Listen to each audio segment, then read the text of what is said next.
Sí.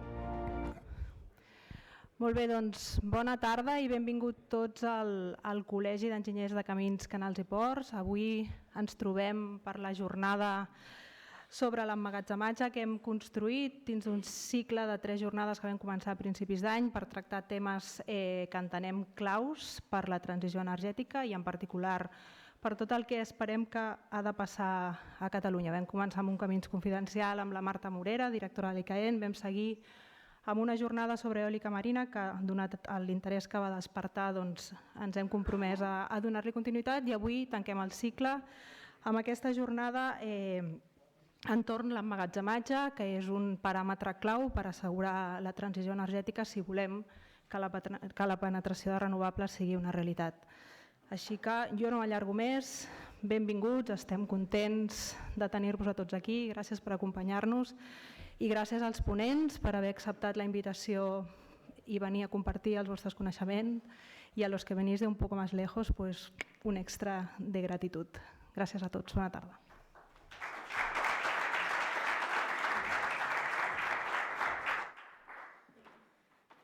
Molt bé, doncs bona tarda i gràcies per venir fins al Col·legi d'Enginyers de Camins de Catalunya. La transició energètica, per fer-ho simple i ràpid, per sintetitzar molt, convindrem a acceptar que és un procés que depèn de 2 variables importants, que aconseguim augmentar molt la inversió i la producció d'energies renovables, element número 1, i un altre element que és que siguem capaços de casar aquesta generació intermitent i capritxosa amb el consum i amb el funcionament normal de la nostra societat. Per aconseguir això ens cal flexibilitat, essencialment, és a dir, ser capaços de moure aquest consum, aquesta demanda, aquest funcionament del nostre sistema, i per fer-ho hi ha 2 tecnologies, l'emmagatzematge amb bateries, diferents tecnologies i les centrals hidràuliques reversibles, que són dues de les maneres més eficients d'aconseguir-ho. Sovint parlem de que la manera de fer prognosi, de saber què passarà en el nostre país en els pròxims 5 anys, és mirar enrere què passava fa 5 anys en els països o en els sistemes energètics més avançats del nostre món. I jo crec que en el cas de l'emmagatzematge, de la flexibilitat, aquest acoplament entre generació i demanda, tenim casos al món que ens serveixen per veure què ens passarà o què ens està passant ja, perquè s'està accelerant molt aquest procés. El cas de, per exemple, Xile, on algunes plantes solars estan patint ja d'aquest canibalisme i pel seu sistema elèctric particular, alguna planta ja no ha generat suficients ingressos o no ha pogut suportar aquesta falta d'ingressos i ha fet fallida. Aquest cas, el cas de Califòrnia, la corba de l'ànec que s'està convertint en el Death Valley i que està evolucionant aquesta forma de demanda al llarg del dia. El cas d'Austràlia, el cas de UK, mercats on l'emmagatzematge amb bateries estan ja arribant a un nivell de maduresa que aquí ara mateix no ens podem imaginar o que no ens podíem ni imaginar aquí fa uns anys. En definitiva, ens preguntem, avui intentarem donar resposta, com deia l'Imma, al final d'aquest tríptic de jornades aquest trimestre relacionades amb l'energia, entendre on hem fallat, si no ens hem electrificat prou ràpid, que crec que és una evidència, i per tant com hem de posar-hi remei. I al final també una qüestió que m'agradaria que amb el fantàstic nivell de ponents que tenim avui, veure aquests costos que suposarà aquesta adaptació i aquesta flexibilitat del nostre sistema elèctric, qui els pagarà, com els pagarem, com es repartiran i de quina manera al final tancarem el cercle per fer aquest procés de transició energètica el més ràpid i el més eficient possible. Així que sense més, dono pas ja al primer ponent, Reyes, tot teu.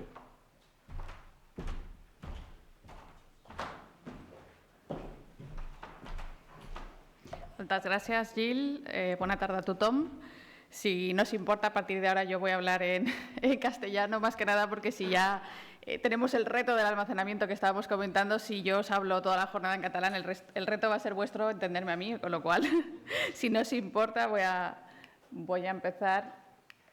¿Y qué vengo a hablar yo? Yo soy socia del equipo de regulatorio de PRICE, de PwC, y en este sentido mi misión no es tanto técnica, que para eso yo creo que tenemos magníficos ponentes posteriormente, sino más bien regulatoria, primero de contexto y después hablar sobre todo del marco jurídico donde estamos y terminar con un tema del marco retributivo y posibles retos que tenemos en el corto plazo y otros desarrollos regulatorios que podemos tener en el corto o medio plazo.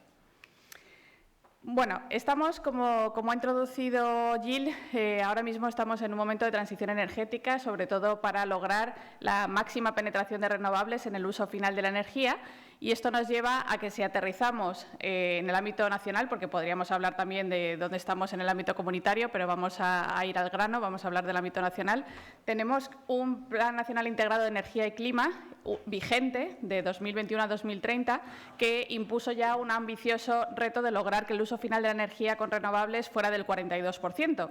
Pero ahora tenemos una propuesta de modificación de ese PNIEC, el de 2023-2030, que no se ha aprobado, pero que sí que ha sometido a trámite de audiencia y que ha sido objeto también de remisión a la Comisión Europea con algunos comentarios, que nos impone un ambicioso reto de lograr un 48% de energías renovables, como podemos ver.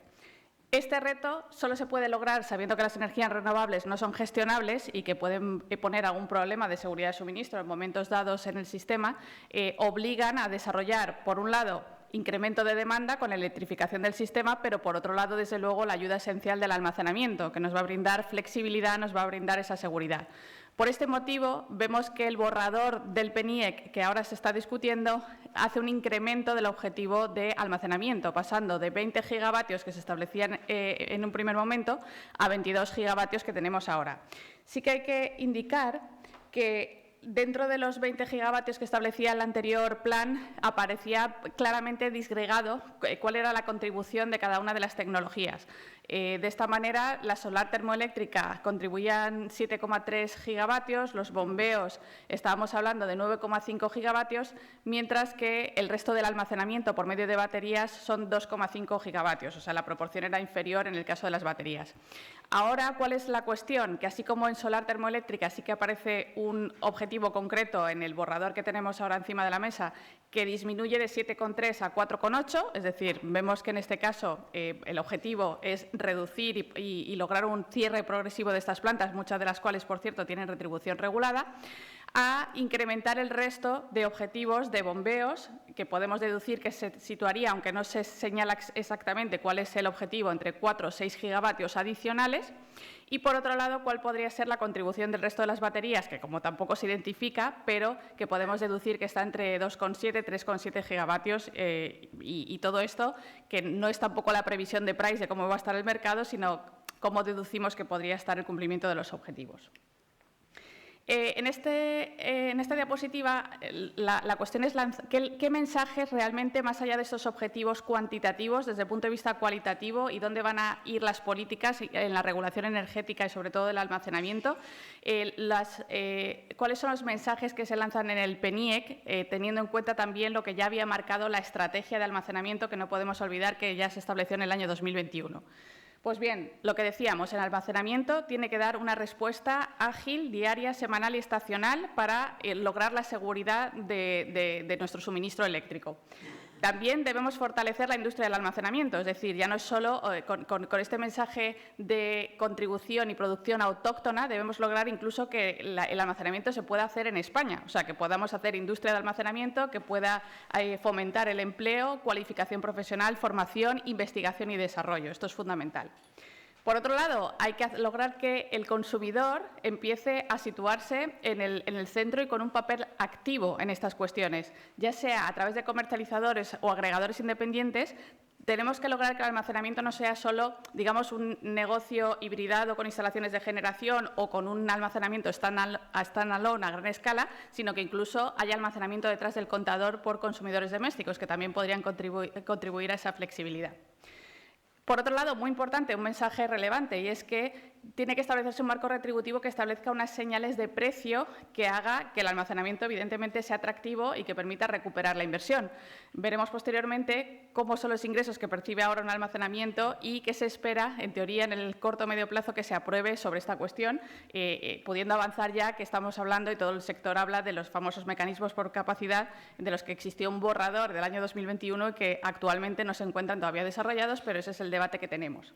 Y finalmente, los bombeos o centrales hidráulicas reversibles, lógicamente contribuir a ellas y, sobre todo, primar el uso del agua sobre otros usos hidroeléctricos o industriales en el caso de centrales de almacenamiento hidroeléctrico.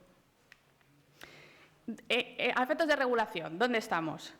Por un lado, el Real Decreto Ley 23/2020 introdujo diversas modificaciones en la Ley del sector eléctrico que fueron muy relevantes para empezar a dar pasos en cuanto al almacenamiento de baterías, porque aquí también hay que hacer un inciso. Todos sabemos que lo que es el almacenamiento a través de bombeos, centrales hidráulicas reversibles, hace muchos años que tenemos este tipo de tecnología en España.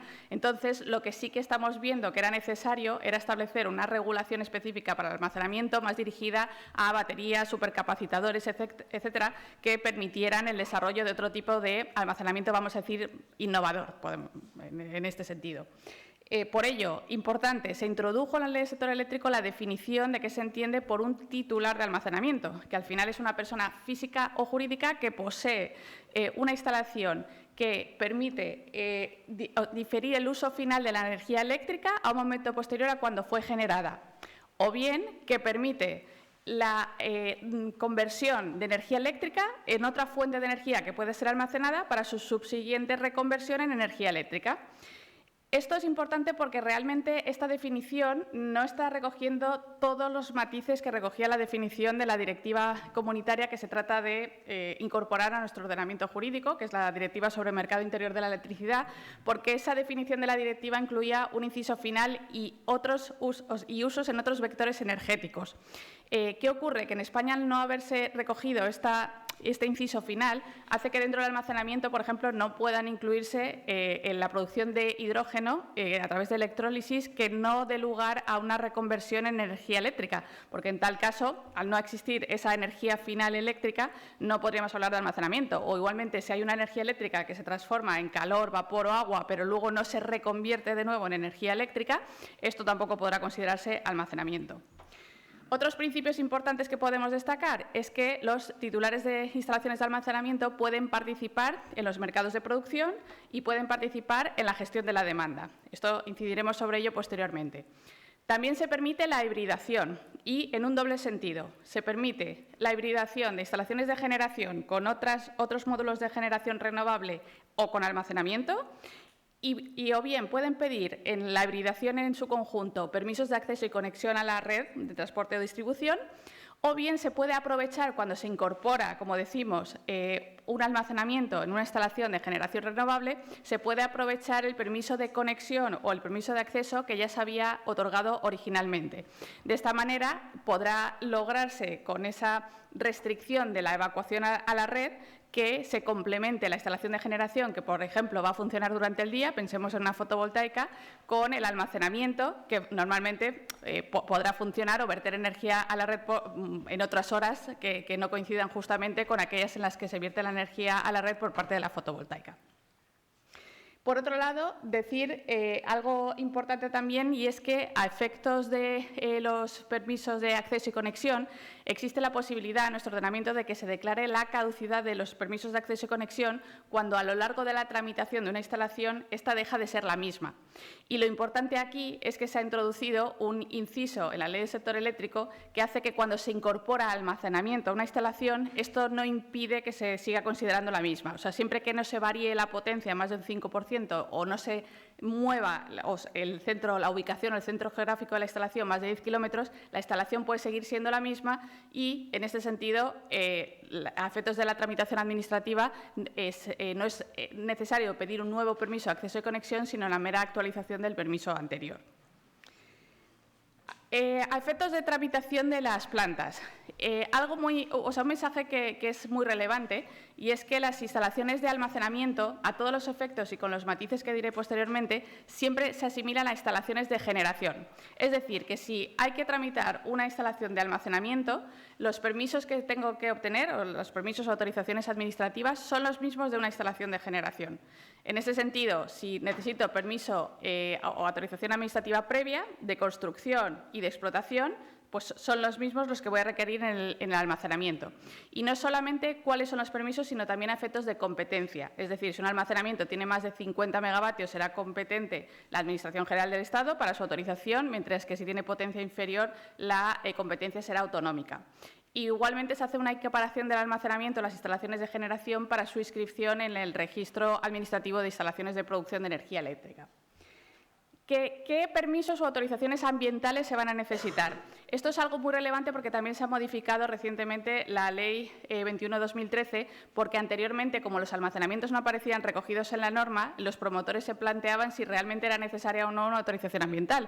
Había algunos promotores muy arriesgados diciendo, si no se incluye en la ley es que no necesito una autorización ambiental, y otros que eran más conservadores, digamos, y entonces lo que hacían era ver con el órgano competente, normalmente la comunidad autónoma o en su caso el Estado, para ver si era precisa la autorización, y se llevaban la sorpresa de que en algunas ocasiones, al no aparecer regulado, te exigían una evaluación ambiental ordinaria, que es, digamos, el régimen más agravado. Pues bien, ahora sí que se clarifica, porque se dice que solo la evaluación ambiental ordinaria, que es, digamos, la más agravada, se requiere para los almacenamientos standalone que no sean de tecnología electroquímica, mientras que en los demás casos, es decir, cuando la tecnología sea electroquímica o bien sean almacenamientos detrás del contador, bastará con una evaluación ambiental simplificada.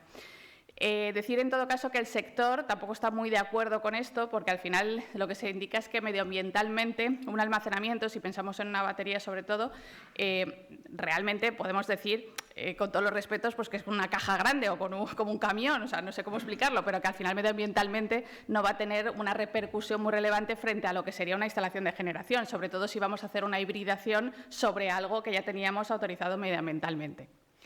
Decir, por último, en cuanto a los permisos de acceso y conexión, que aquí se introduce un matiz relevante, y es que el Real Decreto de Acceso y Conexión, el 1183-2020, introduce una precisión que determina que cuando un almacenamiento se está conectado y vierte energía a la red de transporte y distribución, tiene el mismo tratamiento que una instalación de generación, como veníamos diciendo, es decir, que va a requerir el permiso de acceso y conexión, pero con el matiz de que en estos casos, como en determinados momentos se comportan como instalaciones de demanda, va a ser necesario tener en cuenta determinados criterios técnicos desde el punto de vista de la demanda. O sea, si pensamos en un almacenamiento standalone, por ejemplo, que va a necesitar adquirir un suministro de energía de la red, además de verter energía a la red, cuando se pida el permiso de acceso y conexión, al final se va a evaluar el acceso y conexión desde ambas perspectivas, demanda y, como decimos, generación. Y aquí recientemente se ha introducido una modificación que merece la pena destacar, que es la del Real Decreto Ley 8/2023, que también ha suscitado en el sector una gran oposición. Y es el hecho de que se han regulado las garantías desde el punto de vista de la demanda, garantías económicas. ¿Esto qué quiere decir?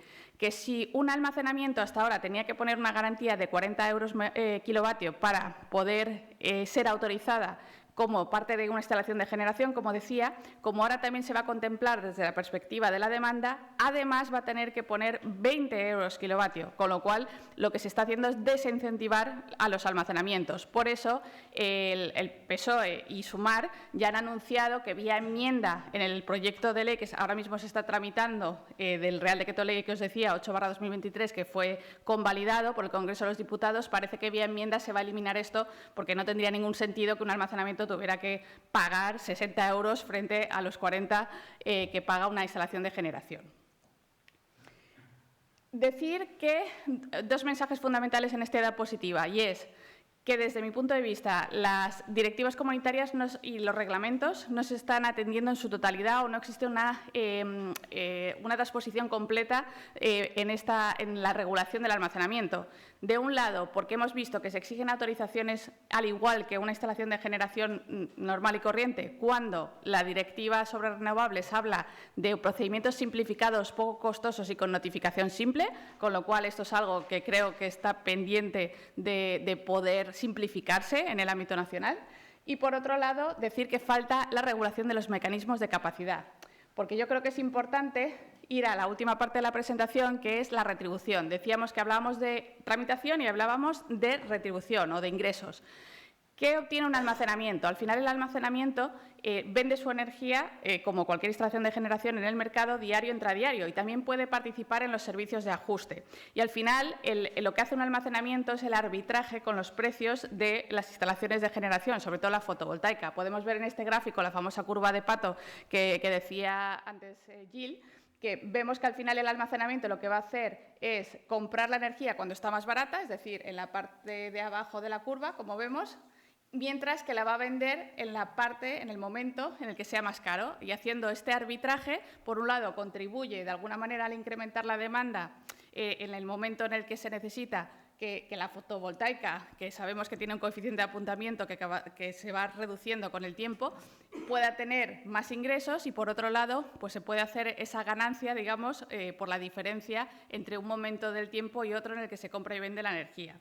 Decir, por otro lado, también que está en discusión que la regulación primaria en la que puede contribuir mucho el almacenamiento se retribuya en España, porque a día de hoy este es el único servicio de ajuste que no obtiene retribución y por eso se ha abierto un trámite de audiencia por el operador del sistema, por Red Eléctrica, para ver cómo se puede hacer que el almacenamiento sea retribuido vía ese almacenamiento, esa regulación primaria, perdón.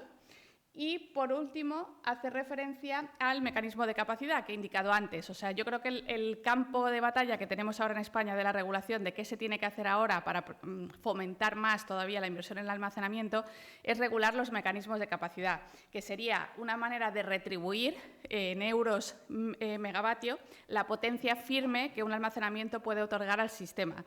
Y de esta manera, vía subasta o vía procedimientos de concurrencia competitiva, se podrá lograr en el futuro que puedan tener, además de esa retribución que hemos visto de mercado, de servicios de ajuste, una retribución regulada de los mecanismos de capacidad. Y dicho esto, ya, aunque tenía más temas, no me quiero pasar del tiempo, así que dejo al próximo ponente. Muchas gracias.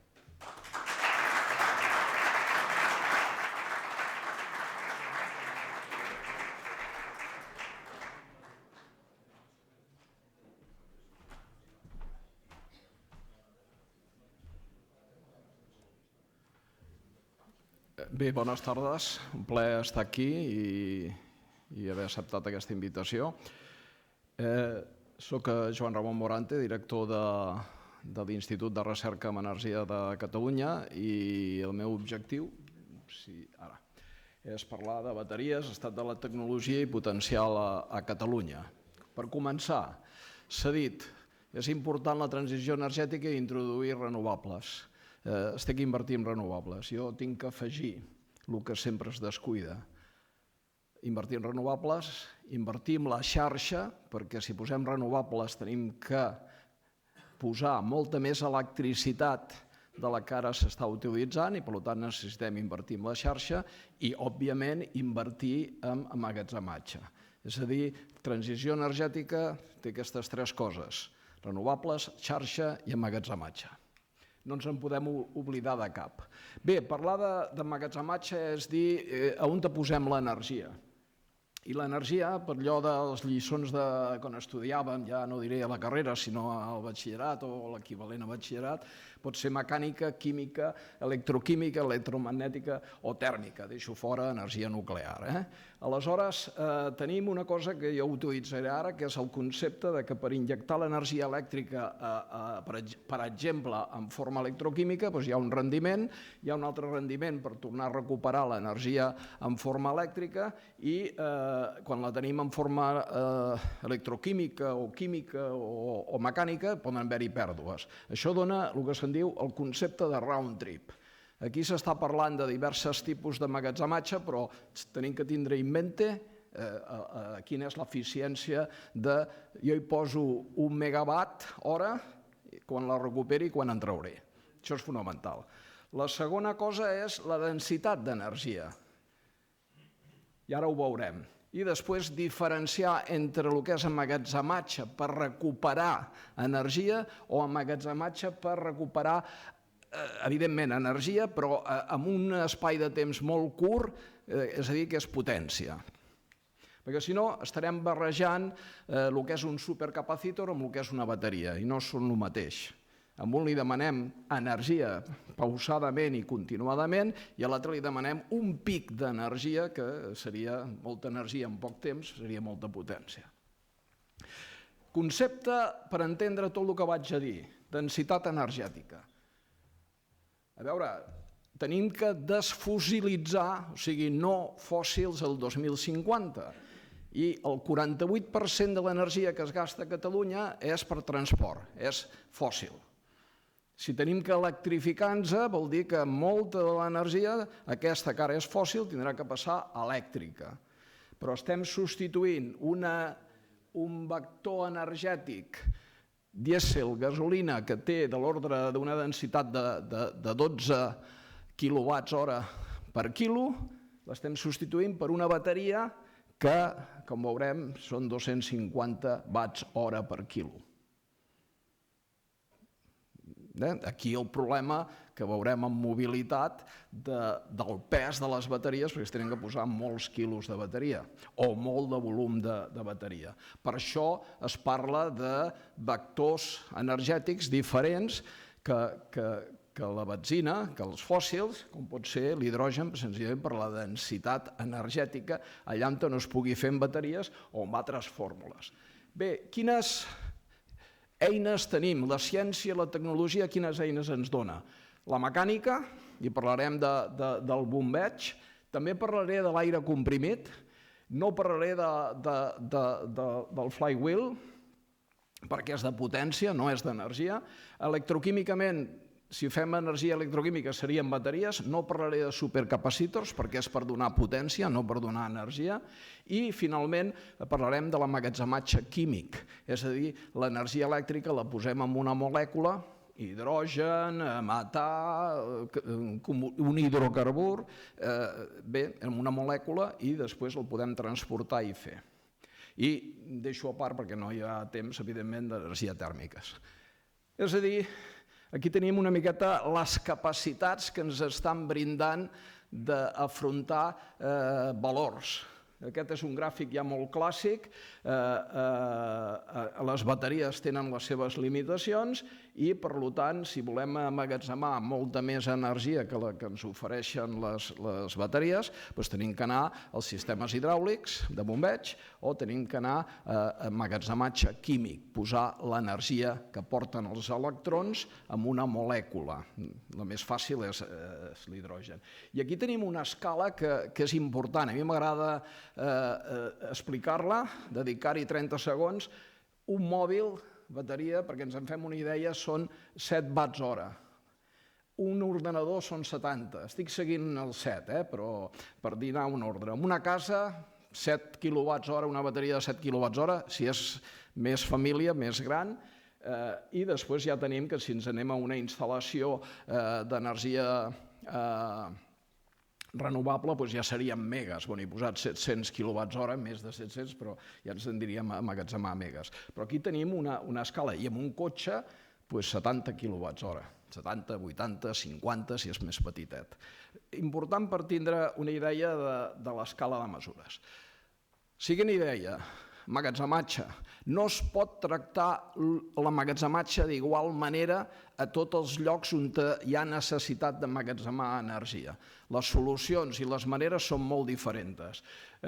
Aquí poso un esquema d'emmagatzematge just al costat de generació i a l'altre extrem seria emmagatzematge just al costat de l'usuari. Necessitats, paràmetres i condicions són molt diferents. I després també una altra cosa que se sol oblidar. Parlem de bateries i ens solem descuidar algo que és molt important quan es parla de bateries, que són el Battery Management System i l'Energy Management System de tot el sistema, perquè això, a l'hora de parlar de costos, ens incrementa.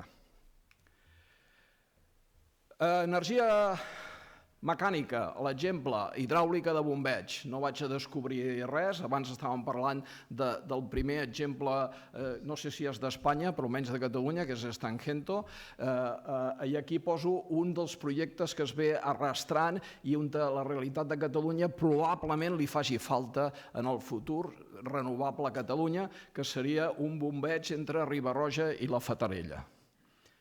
Gigas, estem anant a gigas. Però és un projecte que està coent-se, no vaig entrar en més. Sí dir que a vegades no fa falta grans desnivells per tindre una bona hidràulica, sinó que és la quantitat d'aigua. I aquest és un dels exemples d'Estats Units, a les afores de Chicago. Són 70 metres de desnivell, 70 metres de desnivell, però tenen una gran quantitat d'aigua. I el que no tenen amb alçada ho supleixen amb la quantitat d'aigua. I això els hi estabilitza tota la xarxa a la zona de Chicago.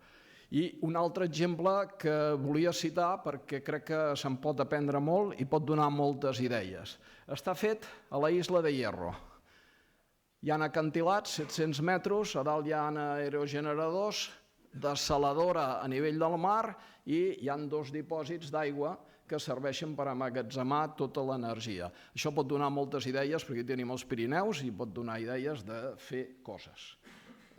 Això s'està aplicant, la referència internacional de la Isla de Hierro, amb aquest projecte, Corona de los Vientos, és reconeguda arreu. Bé, a nivell mecànic, hi ha un sistema que és, jo a vegades se l'explico, dient tothom ha inflat una roda de bicicleta i se li ha calentat les mans amb la manxa i tothom també ha apretat un spray d'aquests de la cuina, del matamosques, i se li ha refredat el dit. Quan apretem el gas es perd energia en forma de calor, lleis de la física, de la termodinàmica, i quan s'expandeix, es refreda, s'emporta temperatura, i per tant el sistema d'aire comprimit donava una eficiència que no ha sigut atraient durant anys perquè es quedava per sota el 50% d'eficiència. La tecnologia, la enginyeria en els sistemes per no perdre's aquest calor i recuperar-lo i donar-lo quan s'expandeix, ha fet que actualment hi ha sistemes que s'estan postulant que ja s'acosten al 70% d'eficiència. Quina és l'eficiència de round trip d'una hidràulica de bombeig? La Stangento, que és antiga, 70. Les noves, més sofisticades, 75. Si aquest s'acosta a 70, el fa atractiu. I, evidentment, això es fa, la compressió es fa sota terra, aprofitant cavitats geològiques, etc., salts, mines de sal, però hi ha noves realitzacions que estan sent l'atracció arreu, que és fer-ho dintre el mar. I especialment en les costes com el Mediterrani, que s'esfonsen de seguida, a 5 quilòmetres de la costa pots estar ja en profunditats considerables que t'aportin una pressió de manera que senzillament és com si inflessis un globo.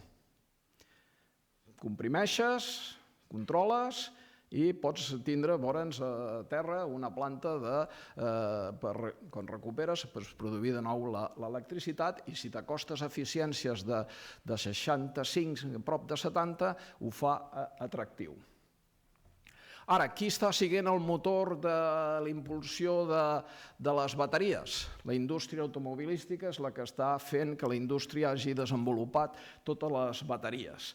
L'aplicació és que es necessiten gigafactories per produir-ne moltes i que el cost de la bateria baixi. Encara està molt alt. 170 euros el quilowatt hora és massa car. Per tant, necessites molt de mercat i, efectivament, els propis que estan impulsant a Tesla, per exemple, la gigafactoria de Tesla comercialitza per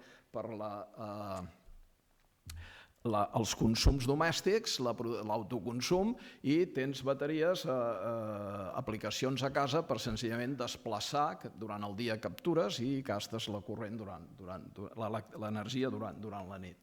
Aquest és el motor. Ara bé, el problema és que tenim molt baixa densitat i aquí hi ha un problema. Nosaltres en diem el síndrome del televisor blanc i negre.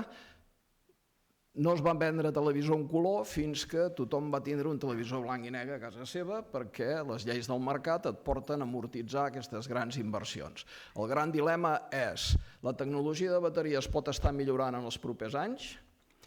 De 250 watts hora per quilo es pot passar, ara ho veurem, a més de 500 i 700, el qual significaria, per entendre-ho ràpidament, duplicar, triplicar les autonomies amb les mateixes quantitats de pes en un cotxe.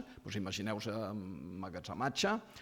El problema és, si es fa una gran gigafactoria, canviaràs en 10 anys quan no s'ha amortitzat la teva producció? Aquest és un problema dels mercats, deixem-ho aquí.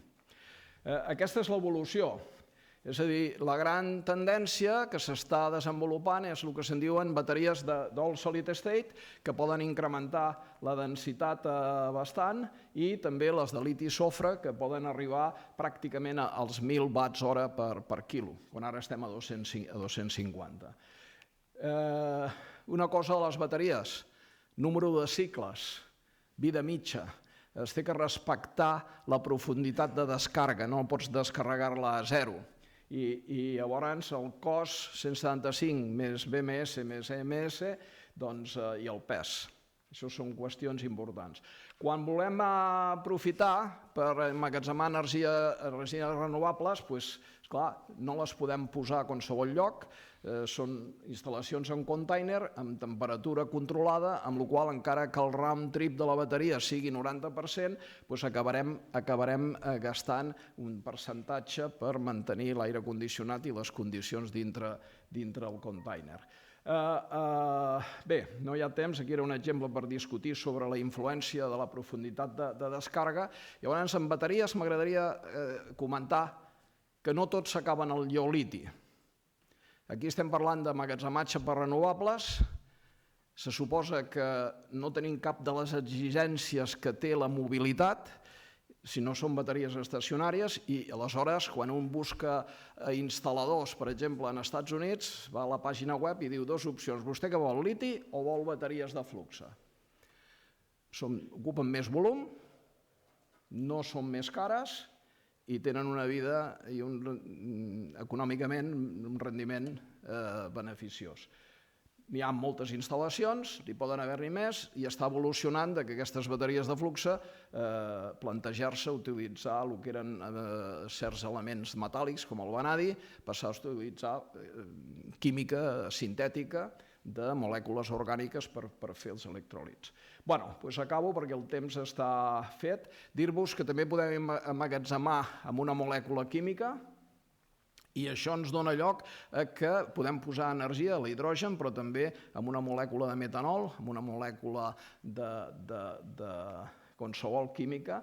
Això seria una de les instal·lacions. Fixeu-vos bé que per tindre les instal·lacions de seguida, per tindre 100 megawatts, se'n va a una superfície considerable, però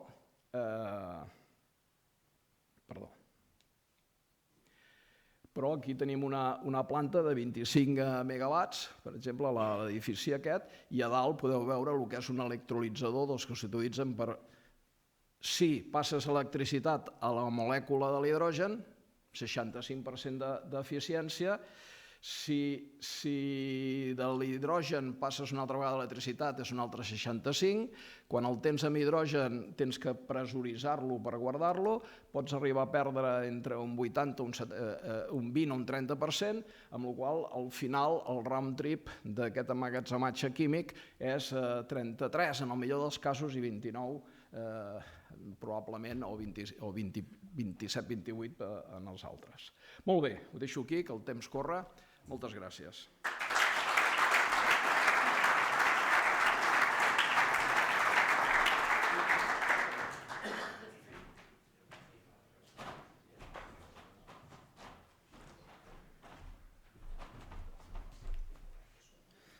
Molt bé, bona tarda, gràcies per convidar-me. A mi m'han demanat que vingui a baixar la pilota a terra. O sigui, estem parlant de coses generals, de la teoria, científicament, i a mi m'han dit, escolta, explica'ns coses concretes. Doncs jo intentaré fer aquest petit exercici de baixar la pilota a terra. Faré 5 parts. La primera, què és un projecte de bateries. Després, on podem connectar un projecte de bateries, perquè si volem fer un projecte real és important saber on el poso. Us posaré 2 exemples diferents. Un és standalone, un hibridat, i al final em deixareu uns minuts, que intentaré anar ràpid perquè no els perdi, per uns comentaris, unes reflexions sobre això. Què és un projecte de bateries? Doncs veureu una imatge recurrent. Una bateria és una nina russa. Sabeu allò de les matriosques que vas obrint? Doncs una bateria, que és aquest bitxo d'aquí, aquest contenidor tan gran, és el que en diem una bateria. En diem un contenidor marítim, al principi eren contenidors marítims de debò que els omplien per dintre. Ara els fabricants ja fan una cosa a mida, però té la mida d'un contenidor marítim perquè necessites transportar-lo. Doncs quan obres aquest contenidor, dintre què hi ha? Doncs hi ha uns armaris, i aquests armaris, cada un d'ells el treus i és una bateria, que són aquests que veieu aquí, no? I si tu obres l'armari i treus un dels calaixos, que és un rack, també ell sol també és una bateria. I si obres aquest rack i d'aquest rack en treus unes pataques, aquestes pataques, que s'assemblen molt a les de l'ordinador, també és una bateria. I si obres aquestes pataques, que no hauries d'obrir-la per seguretat, no us ho aconsello, a dintre què trobareu? Doncs a dintre trobareu unes bossetes petitetes, aquests són els meus dits, unes bossetes petitetes que tenen les 2 capes de conductor i el material al mig, que és el que emmagatzema d'això. Per tant, què és una bateria? Una gran nina russa.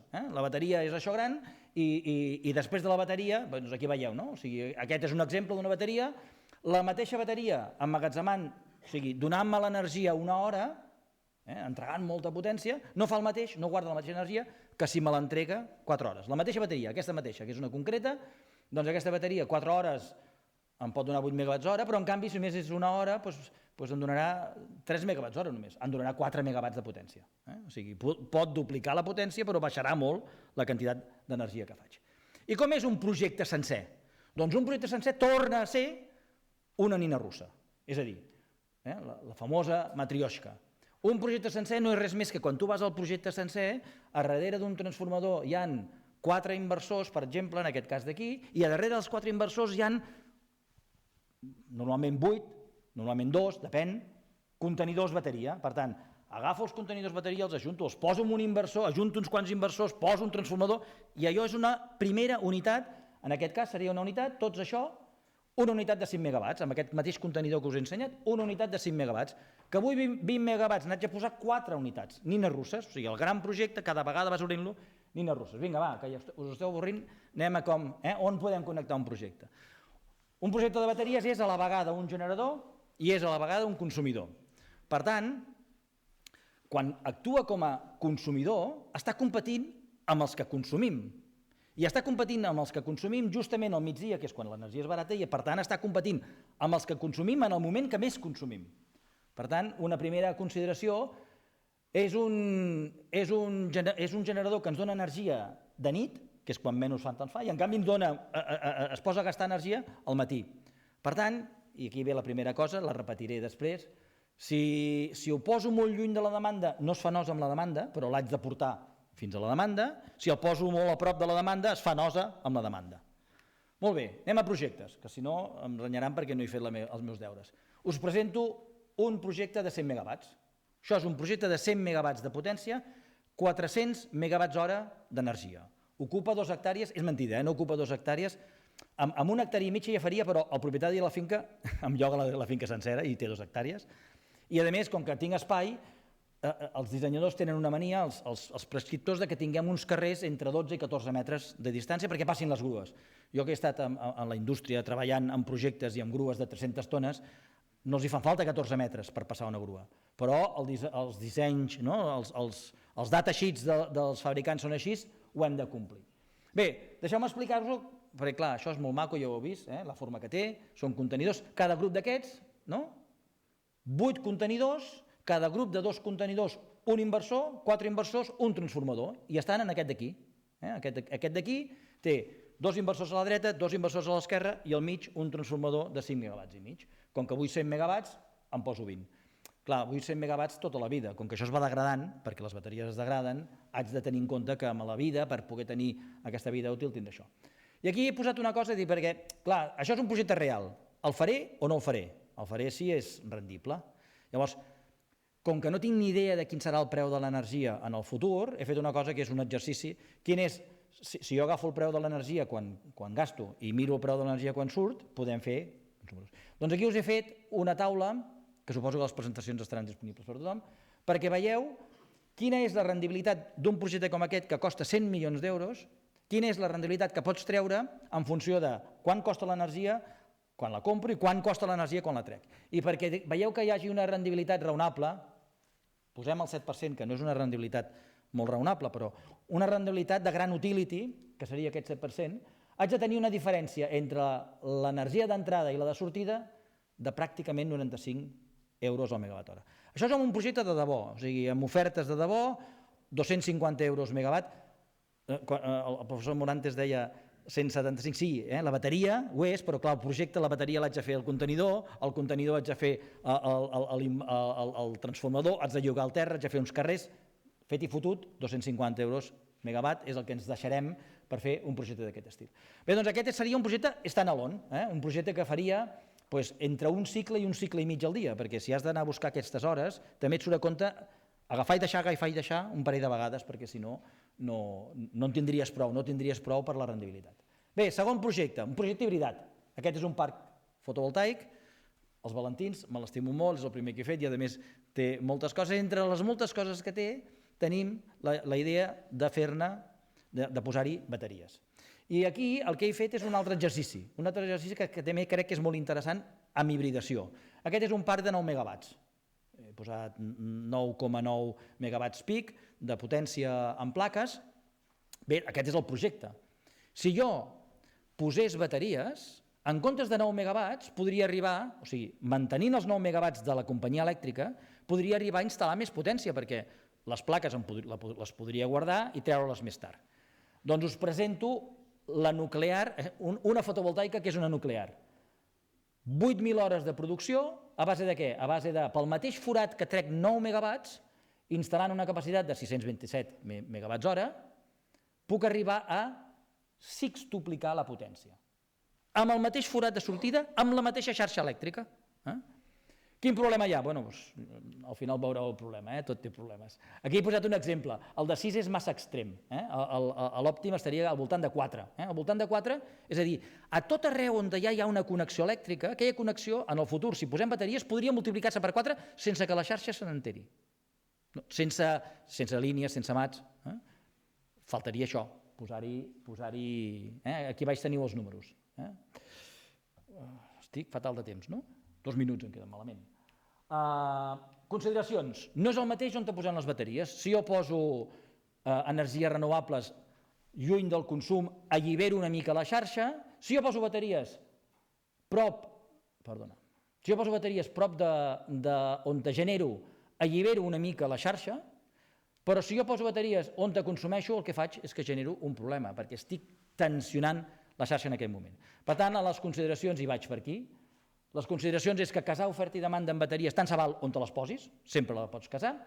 A igualtat de capacitat instal·lada, si jo hibrido una instal·lació actual, em demanarà menys línies. Però, en canvi, la legislació actual, la Reyes ens ho ha dit, el que posa facilitats no és a les hibridacions, el que posa facilitats és, sobretot, a l'stand-alone, que és l'únic que pot avui accedir sense problemes, sense connexions, i esperarà a treure un pagament per capacitat. Per tant, i acabo aquí, pensem que els accessos que avui tenim 4 gigawatts amb accés i connexió, Catalunya n'hauria de tenir 13 per poder sortir. Si volem arribar a complir amb els objectius de la transició, no tindrem altra manera, perquè no ens donaran nous accessos i connexió, no ens faran gaire subhastes, no tindrem altra manera que hibridar, i hibridar en origen. I això no ho podem fer els promotors privats, és un desincentiu.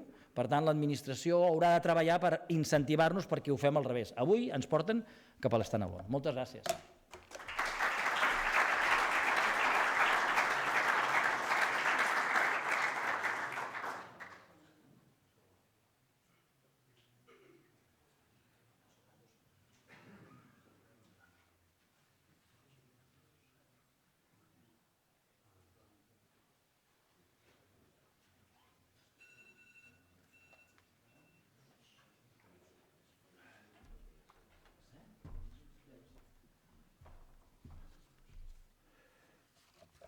Molt bona tarda a totes i tots.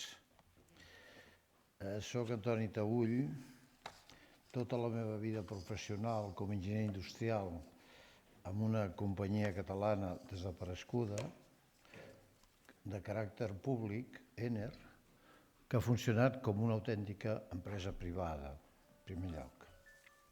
Des d'aquí vull que el que em segueix, que és el senyor Rojo, transmeti a dos vells companys, els homes més experts que he conegut jo en el sector elèctric, que van ser Antonio Garrido, que va ser director general d'Iberdrola, i José Luis San Pedro, que no hi pot haver-hi a Espanya ningú que sàpigui tant de regulació i de tot el que fa falta saber per estar en aquest sector. Bé, em lliurareu que aquesta presentació que us he presentat us l'expliqui sencera perquè és impossible amb els minuts que se m'han donat. Però, com que està a vostra disposició i finalment, com dic, tot aquell que em vulgui preguntar coses que quedin en dubte quan hagueu vist aquesta presentació, estic disposat a contestar les consultes que es faci falta. Vaig a dir el següent. Amb la meva vida professional resulta que una de les primeres feines que se'm va encarregar a Ener va ser Ener havia desenvolupat en un temps rècord un sistema hidroelèctric molt complet realitzat sota el principi que el gran prom, un dels tres grans proms del segle passat en el sector elèctric que són l'Emili Riu, que va desenvolupar aquesta meravella que és la Vall de Cabdella, el senyor Pearson, que va desenvolupar les obres, diguéssim, el que després va ser la FEXA, i el senyor Muñoz, que va desenvolupar el sistema Ribagorçana, el sistema de l'Ebre, i va iniciar el tema de Vandellós 1, etc. Bueno, doncs, el sistema Ribagorçana, quan estava començant la capçalera, van emigrar perquè va córrer pressa posar en marxa l'Ebre, amb el mar d'Aragón, que és la presa mequinensa, que se l'acusa de molts mals, però jo dic que sense la presa de mequinensa el delta de l'Ebre seria un desert, perquè jo he controlat durant molts anys que al mes d'agost, moltes vegades, la balanç d'entrades i sortides a mequinensa s'aproximen a 0 metres cúbics per segon. Sense mequinensa, el riu de Mequinensa cap avall només tindria les aigües que li pot deixar el Segre. Bé, l'any 60, jo vaig acabar els estudis al 64 i vaig ingressar immediatament a Ener. Al 67-68 se m'encarrega un tema apassionant, que és uns projectes que havia fet el senyor Muñoz intentant portar aigua del glaciar de l'Aneto, que surt a la Vall d'Aran, als Ulls de Jueu, feia un gran capçalera recollint no sé quantes coses, fent el salt de Moralets clàssic. I es va començar inclús la carretera d'accés a la presa superior que deu estar a la cota 2.200, Lleuset. Hi havia un llac preparat per això. Però lo de l'Ebre va fer suspendre i va fer que Ener es posés amb Vandellós, després Tarbessa, etc. I quan el senyor Muñoz es va permetre, diguéssim, que l'energia que no podia col·locar en el mercat perquè no tenia clients i no li admetia, les companyies privades no li compraven, va tindre que anar a vendre energia oferint-la a Enel, que després ha comprat Endesa, i quan va haver posat d'acord va anar a parlar amb l'EDF per dir i com la portarem a Itàlia? Per mar o per terra? Per mar era econòmicament inviable i per terra els italians li van dir però vostè creu que els francesos li deixaran passar? Doncs sí, va aconseguir l'acord d'un contracte a 10 anys que li va permetre que aquella energia que en aquell moment a l'INI li deia però vostè fa instal·lacions que després no en traiem rendiment.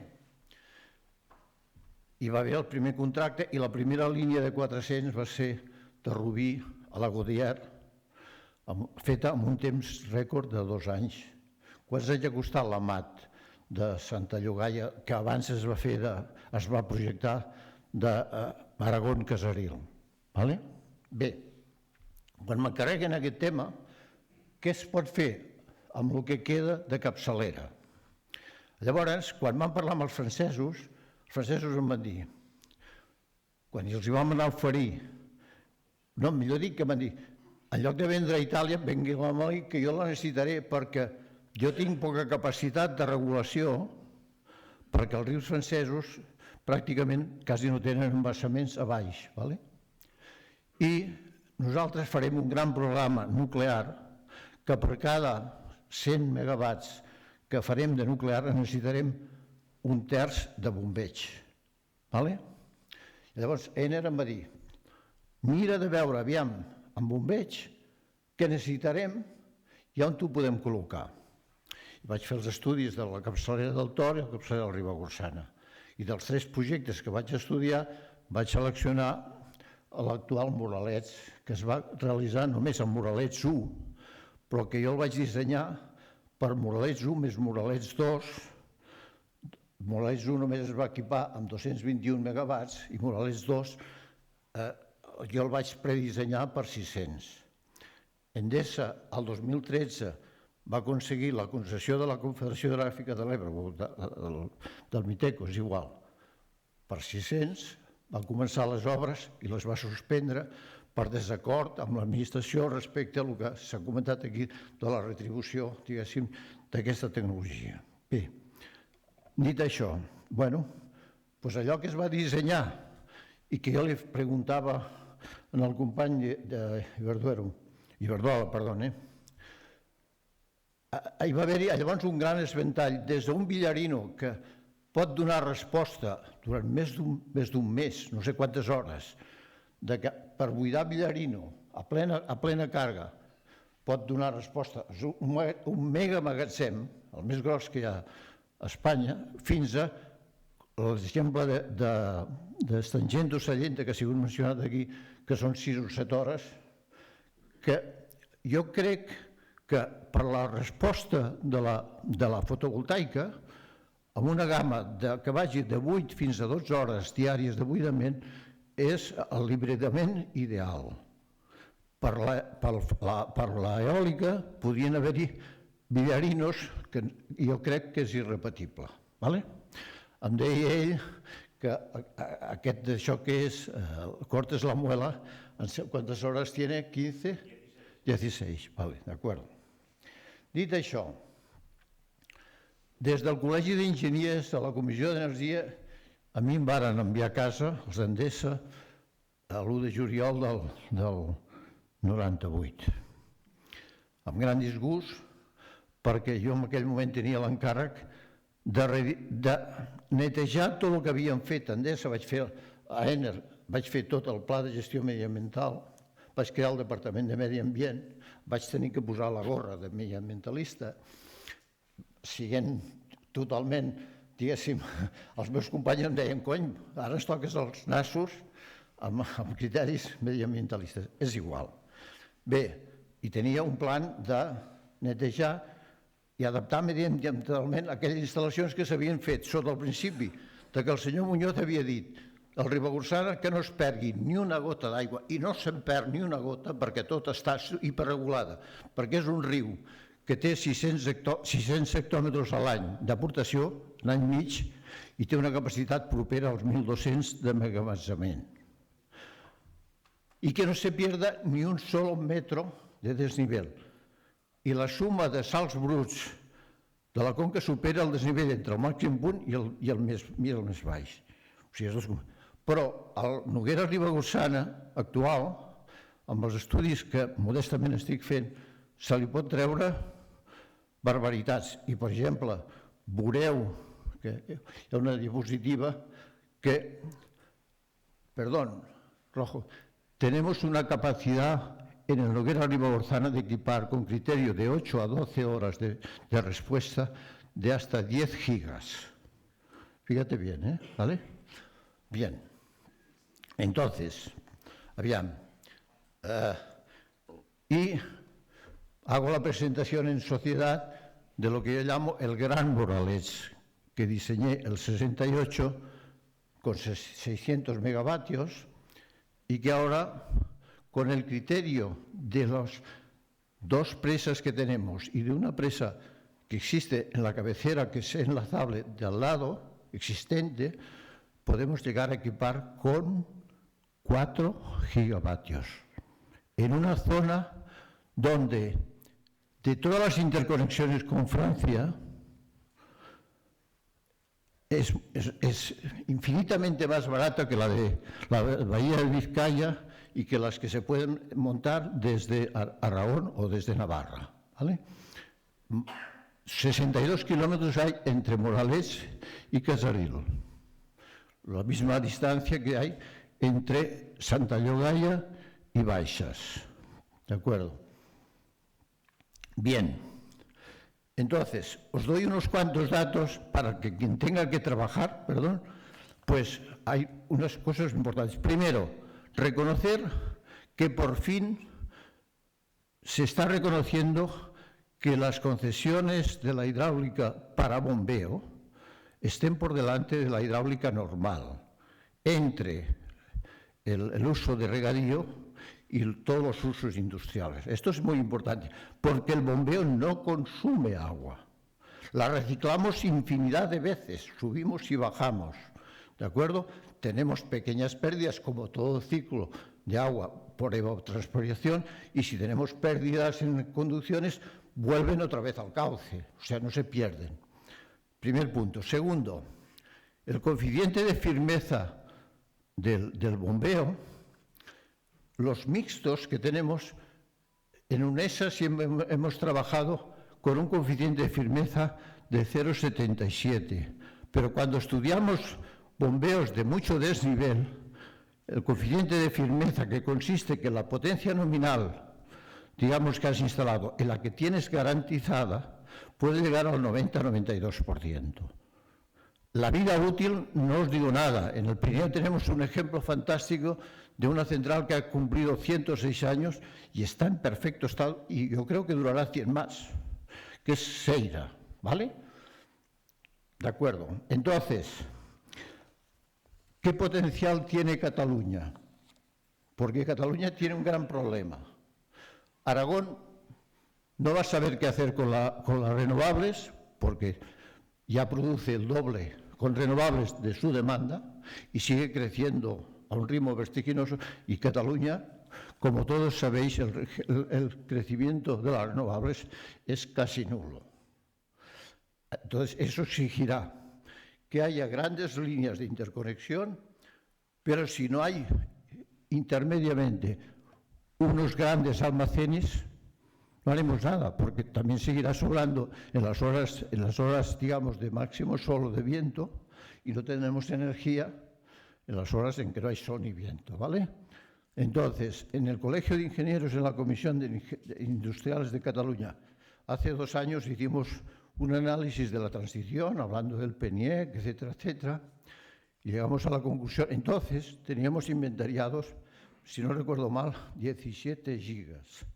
En este momento, teniendo en cuenta que hay 2 cuencas que son Aragón y Cataluña, que son el Ebro y el Noguera Ribagorçana, y que hay un posible gran bombeo entre Francia y España en la cabecera del Pallaresa, como es el mayor lago que hay a la cota 2400 nada menos, que se llama Certescán, que no tiene aprovechamiento, pero tiene una pequeña represa como reserva para el deshielo.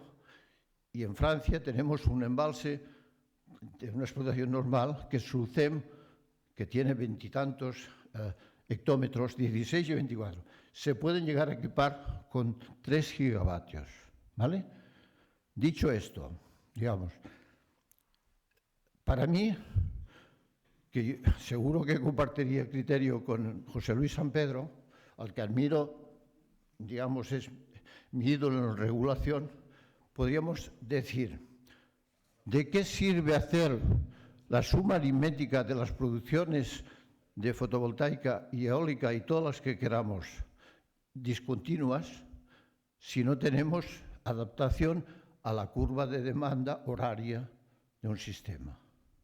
Por lo tanto, el PENIEC, el PROINCAT, o lo que llamemos, no se puede empezar por las ramas del árbol, hay que empezar por las raíces, por dónde colocamos los almacenes y cómo llegamos a los almacenes y cómo salimos de los almacenes. Por lo tanto, los planes energéticos hay que empezar la casa como los edificios por la base, no por el tejado. Dicho esto, no sé si, bueno, me dejo muchas cosas y estoy seguro que escuchen ustedes al ponente que me sigue, porque evidentemente, tecnológicamente, en este momento, si hay una empresa en el sector español que sabe muy bien cómo se llama la hidráulica, es Iberdrola. Indudable. Y tiene los emplazamientos mejores que hay en España en sus concesiones. Efectivamente, y creo que tiene una serie de proyectos ya muy desarrollados, pendientes de que haya entendimiento en la retribución de la capacidad y Miteco, esté quien esté en Miteco. Mientras Miteco, porque claro, hay un problema y es que desde que empezamos a tramitar hasta que tenemos la autorización y desde que tenemos la autorización hasta que realizamos, estamos hablando de 10, 15 años para cualquier proyecto de este tipo. Entonces, ya me explicarán ustedes cómo se llega a cumplir, digamos, el PENIEC del 2030 si estamos a 6 años vista. Muy bien, pues, lo que me quieran preguntar después. Gracias.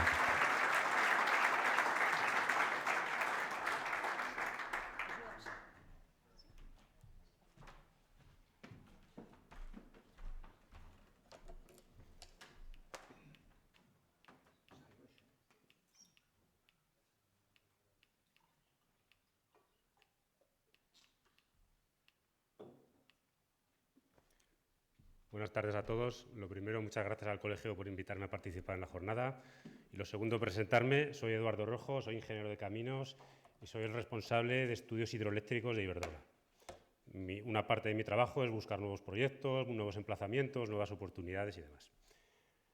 Voy a empezar por la portada. Esto es el depósito superior de la Muela, el bombeo de la Muela.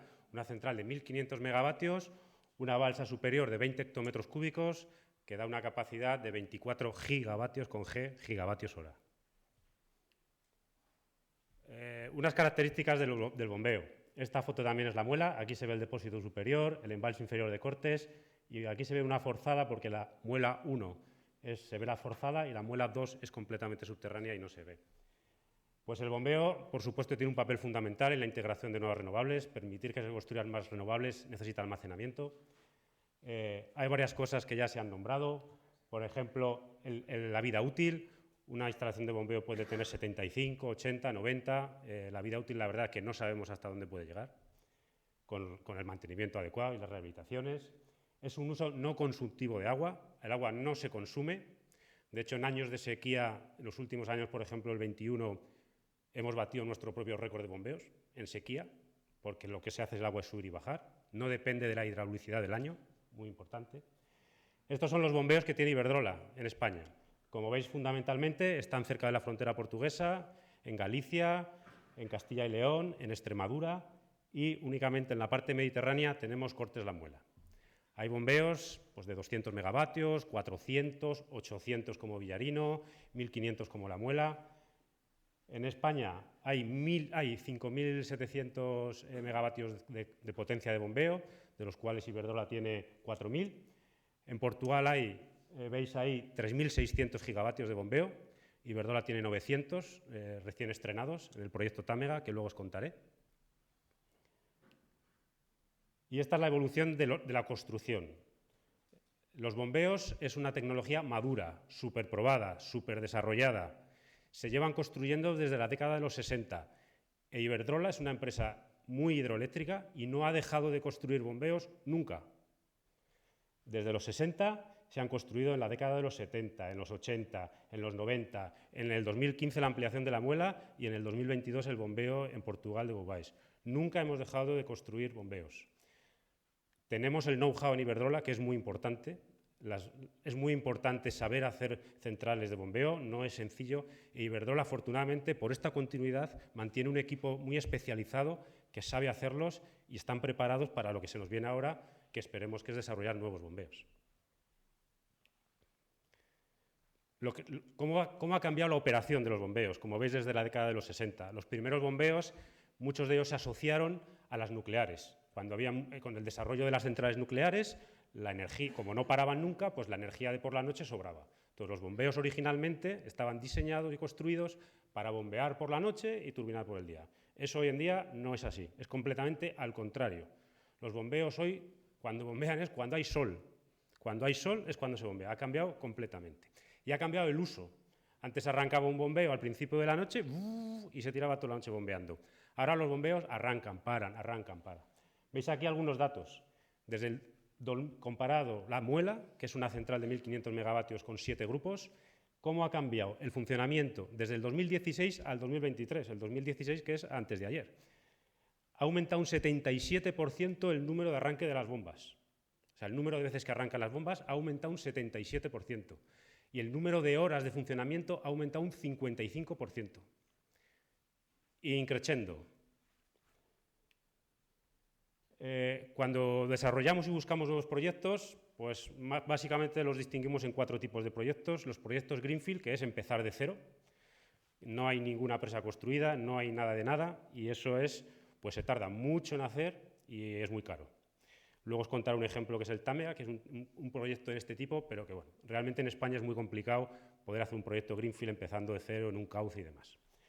Y luego hay proyectos que son aprovechando presas ya existentes, que tenemos 3 tipos. Uno es que tenemos una presa existente y lo que hay que construir es un depósito superior, como el que os he enseñado de la Muela. Otro tipo es aprovechar 2 embalses que ya existan, 2 presas que ya existan y simplemente unirlas. Y el último es simplemente cambiar las máquinas. Y una máquina que únicamente tenga capacidad de turbinación, hacer que tenga capacidad de turbinación y bombeo. Esto es bastante complicado porque tiene que tener una sumergencia y demás y no es fácil, ¿vale? De arriba para abajo son más tiempo y más dinero, ¿vale?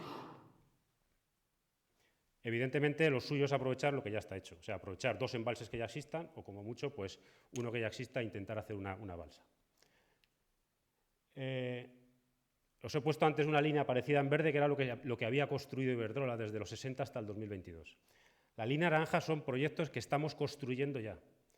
Son realmente, cuando hemos empezado a buscar nuevos proyectos, hemos empezado por los más rápidos, que requieren menos tramitación, y por los más baratos, que es recuperar bombeos antiguos que por diferentes motivos no funcionaban como bombeos. Normalmente problemas técnicos, en algún otro caso otro tipo de problemas, y eran bombeos que ya existían, que ya estaban concebidos, diseñados y construidos como bombeos, pero que a día de hoy no funcionaban. Lo primero que hemos hecho es recuperarlos. Tenemos, por ejemplo, que hemos recuperado en el 2023 el bombeo de Valparaíso, en el río Tera, en la provincia de Zamora, 60 y tantos megavatios. Estamos recuperando el bombeo de Santiago Jares, en la cuenca del Sil, otros 50 y tantos megavatios. Y estamos recuperando un bombeo en el río Tajo, el bombeo Torrejón-Valdecañas, que realmente son 2 bombeos, uno de Torrejón y otro de Valdecañas, que une uno con otro, que son casi 300 megavatios. O sea, que esto, así de forma rápida, hemos recuperado 400 megavatios. Y en azul, pues diferentes proyectos que tenemos en estudio en diferentes grados de madurez. Pues tenemos uno que es el más maduro, que es Alcántara 2, que es un bombeo que luego os contaré un poquillo en Altajo, en el embalse de Alcántara, que es el segundo embalse más grande de España, con 3.500 hectómetros cúbicos. Tenemos un bombeo muy grande también pensado, diseñado en Galicia, que se llama Conso 2. Tanto Alcántara como Conso es unir 2 embalses que ya existen. No hay que construir ninguna presa. Lo único que hay que hacer son las conducciones, la caverna y la central. En casi todos los proyectos tendemos a hacer todo subterráneo, pues para minimizar lo que es el impacto ambiental.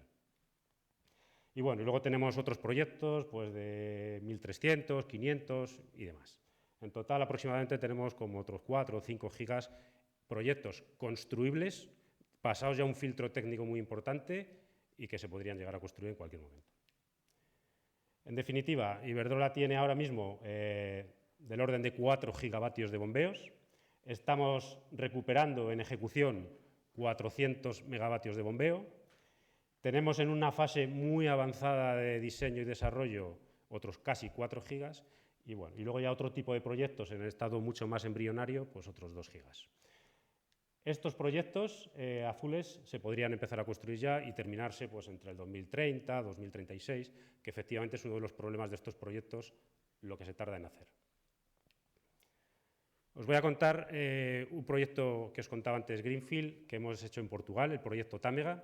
Es un proyecto inmenso. En Europa actualmente no se hacen proyectos tan grandes.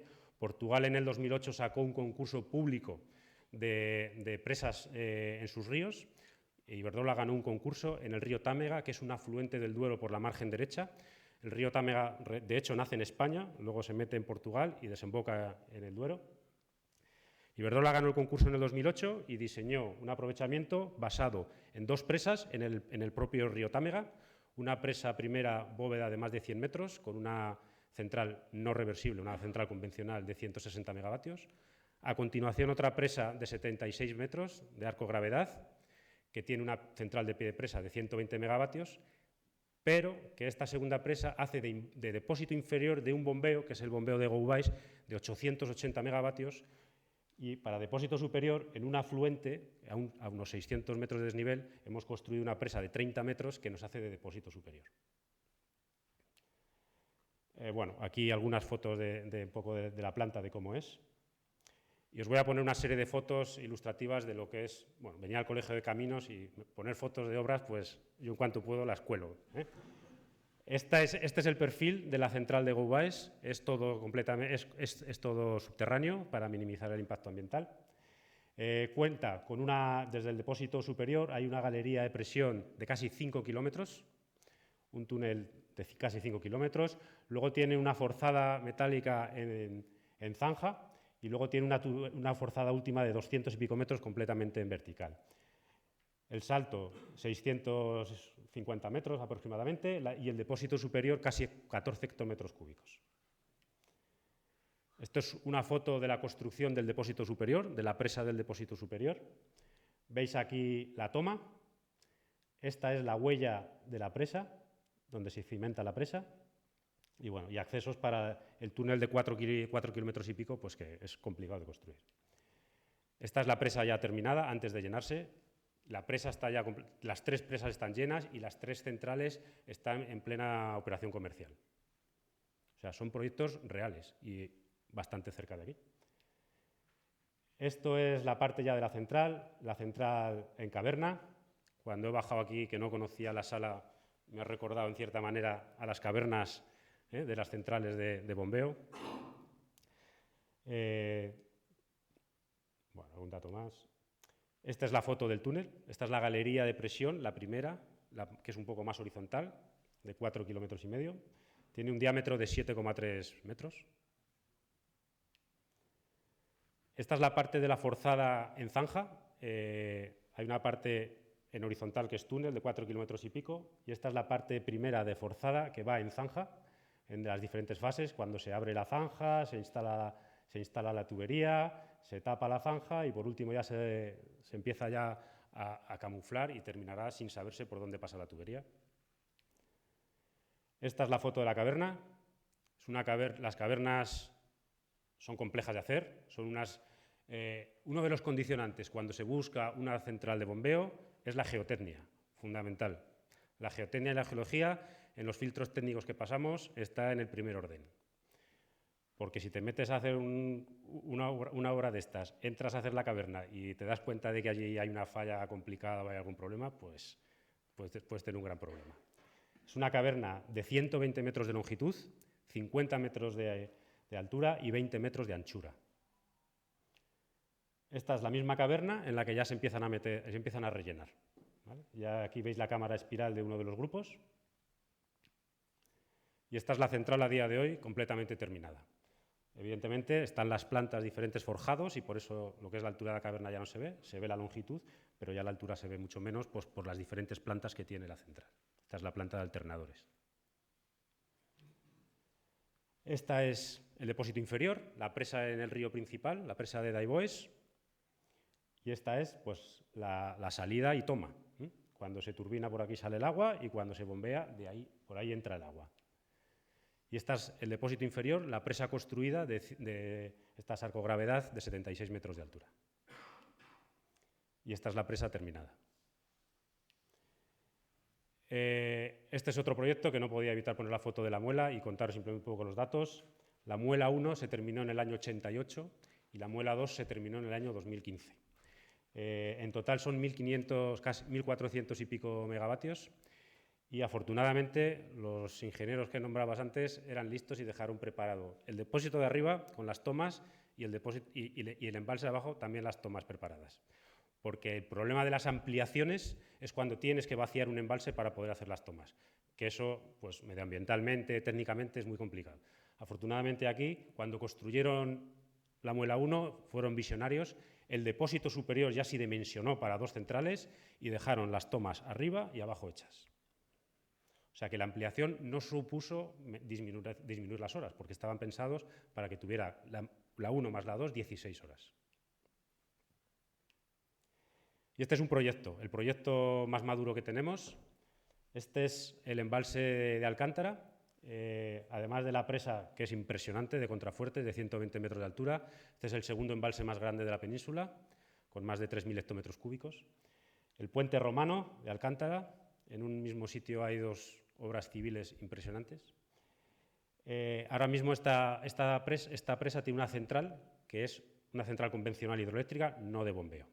Y el proyecto que queremos desarrollar es un bombeo que use el embalse existente como depósito superior y el embalse inferior, que es el embalse de Cedillo, que también es un embalse de Iberdrola, como depósito inferior.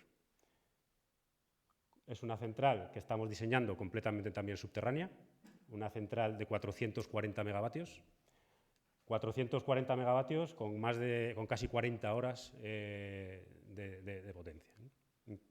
Más no porque penalizaría la central existente, porque hay que contar que la central existente, que es tremendamente grande, pues también turbina lo suyo. La central está diseñada con un doble circuito independiente uno de otro, son 2 grupos, y la central en este caso es en pozo. Los rangos de variación de los embalses, tanto el superior como el inferior, no cambian con respecto a la explotación actual. Medioambientalmente vemos que es un problema en ocasiones si los embalses se explotan de una determinada manera e introduciendo una nueva central cambia el régimen de explotación, en algunos casos medioambientalmente puede ser un problema. En este caso el embalse inferior, Cedillo, uno de los márgenes es Portugal y bueno, pues Portugal también tiene ahí que decir y no quiere que se toque el rango de variación actual. Y bueno, eso es todo. Muchas gracias.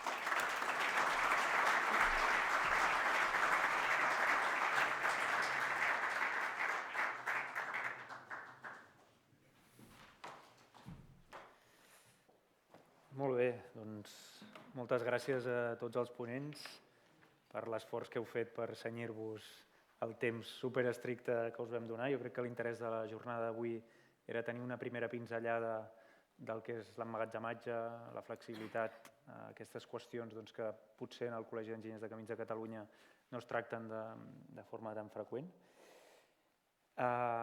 Esperem poder aprofundir més endavant i dedicar-vos més temps i donar-vos més temps per poder anar més enllà. Hem parlat de regulació, hem parlat de marc retributiu, hem parlat de projectes, d'estat de l'art i ho rematem amb una perspectiva institucional de la mà del Jaume Margarit de l'ICAEN. M'agradaria, Jaume, ara començarem, parlarem amb el Jaume sobre aquesta perspectiva institucional de la qüestió de l'emmagatzematge i just després us donarem pas perquè pugueu preguntar als diferents ponents el que vulgueu respecte a les presentacions que acabeu de veure. Per començar, Jaume, m'agradaria conèixer quina és la previsió que tenim a Catalunya respecte a aquesta qüestió, respecte a l'emmagatzematge, respecte a la flexibilitat, que m'imagino que teniu ben reflectit a nivell de la PROENCAT o dels diferents treballs que esteu fent. Sí, bé, en primer lloc deixeu-me agrair la possibilitat d'estar aquí. És interessant poder explicar i participar en en aquests actes i en aquestes reflexions que ens alimenten a tots, especialment els que estem a l'administració. A veure, com bé dius, nosaltres vam fer a l'ICAEN una reflexió de llarg termini, que ha durat anys de fer-la, però fa un any que es va aprovar el govern i podem parlar d'ella. Aquesta, la PROENCAT, Visió 2050, el raonament principal o el problema principal que es volia abordar és que políticament es havia acordat al Parlament de Catalunya que Catalunya havia de ser 100% renovable l'any 2050 i que havíem de ser neutres climàticament. Llavors, la primera pregunta per un tècnic és dir, això pot ser, és possible, o en quines condicions pot ser això factible. I això és el que va il·luminar una mica fer aquest exercici. De seguida, les primeres reflexions ja vam veure que la tendència tecnològica i per eficiència i per potencial de les tecnologies que teníem a Catalunya, el futur havia de ser electrificar molt, tot el que es pogués, i vam partir d'aquesta base. I a partir d'aquí dius, si electrifiquem molt, quin serà el consum d'electricitat? Perquè, clar, no és el mateix gestionar un sistema com el d'ara, amb el consum que té ara, o un sistema com el que hem imaginat que serà necessari l'any 2050, en què el consum d'electricitat es multiplica per 2,25, més o menys. Clar, es multiplica per 2,25 havent treballat molt per la demanda. És a dir, que aquesta és l'altra cosa. Estic d'acord amb l'amic Taüll, que s'han de començar les coses per les arrels, però nosaltres vam entendre que l'arrel era la demanda. O sigui, s'ha de treballar reflexionant a veure per què necessitem energia, què fem amb ella, com podem, diguéssim, treballar d'una altra manera per necessitar-la o menys o diferent.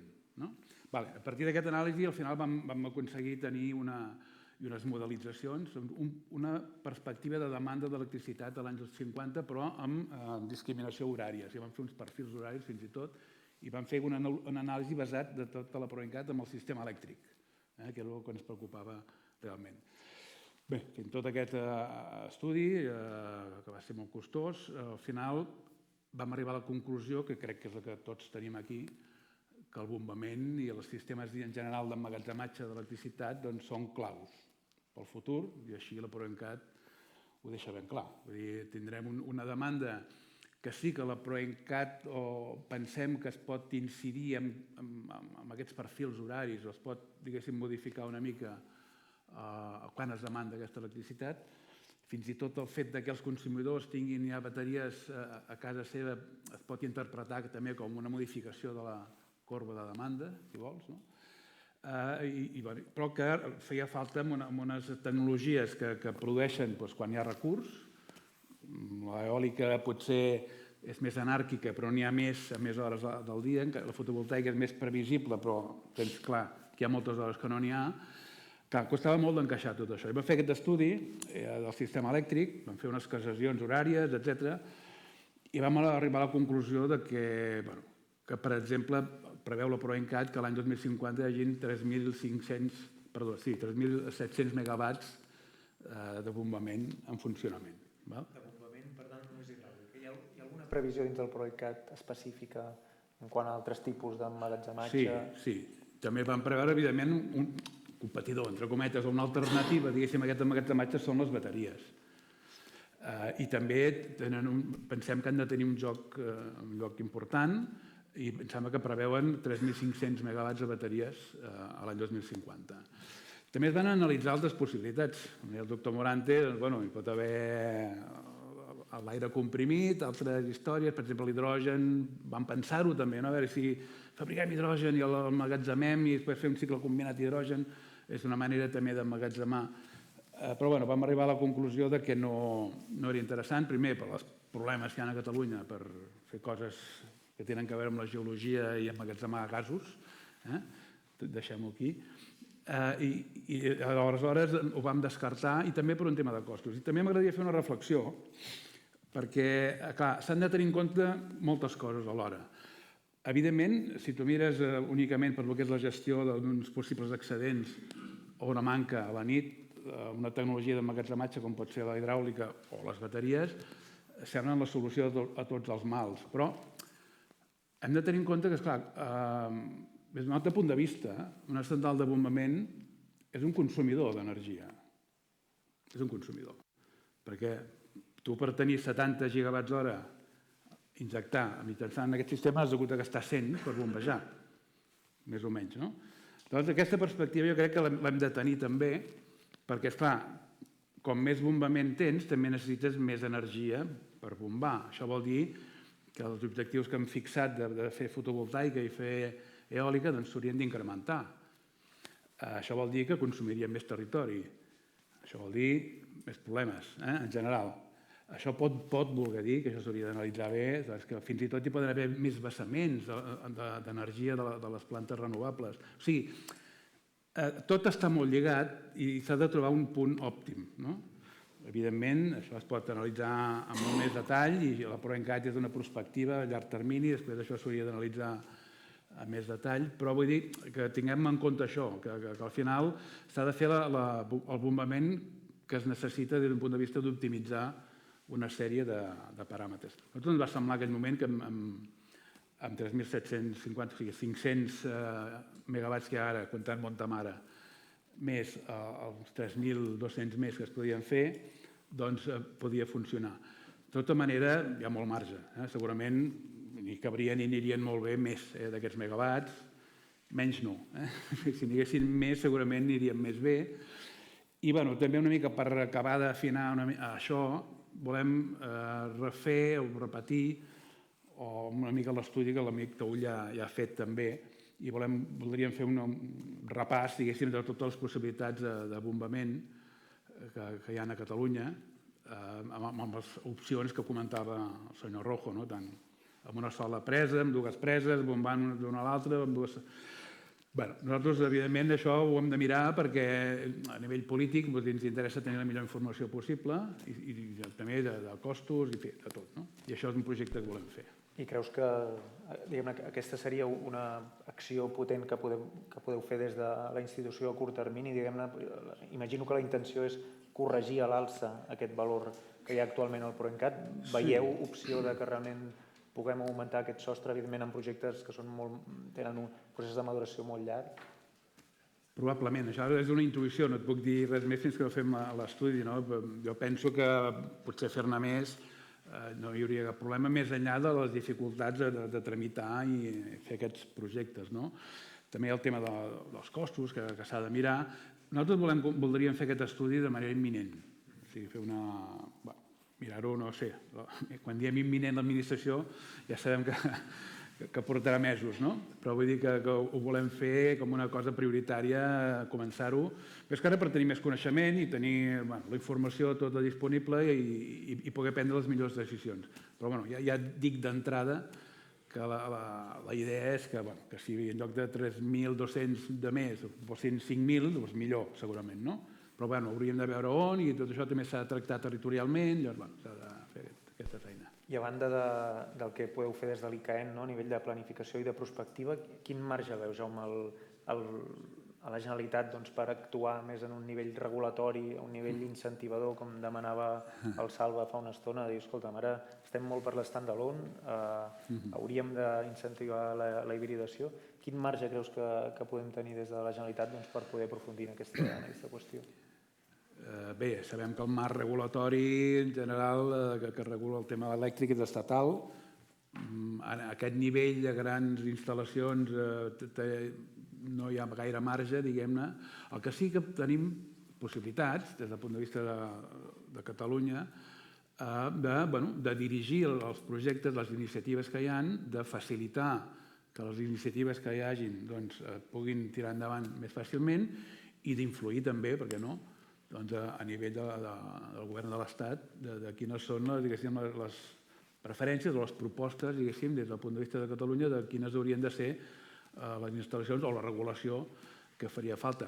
De fet, això de la regulació és un tema que bé, que ja hi tenim molta experiència, no tenim la competència en molts casos de fer-ho nosaltres, però intentem incidir sempre, tota regulació energètica que es fa, mitjançant les delegacions, contactes, reunions, i a vegades aconseguim coses que han estat bé, però haig d'admetre que no tenim la regulació, diguéssim, a casa nostra i per tant el que podem fer és més limitat.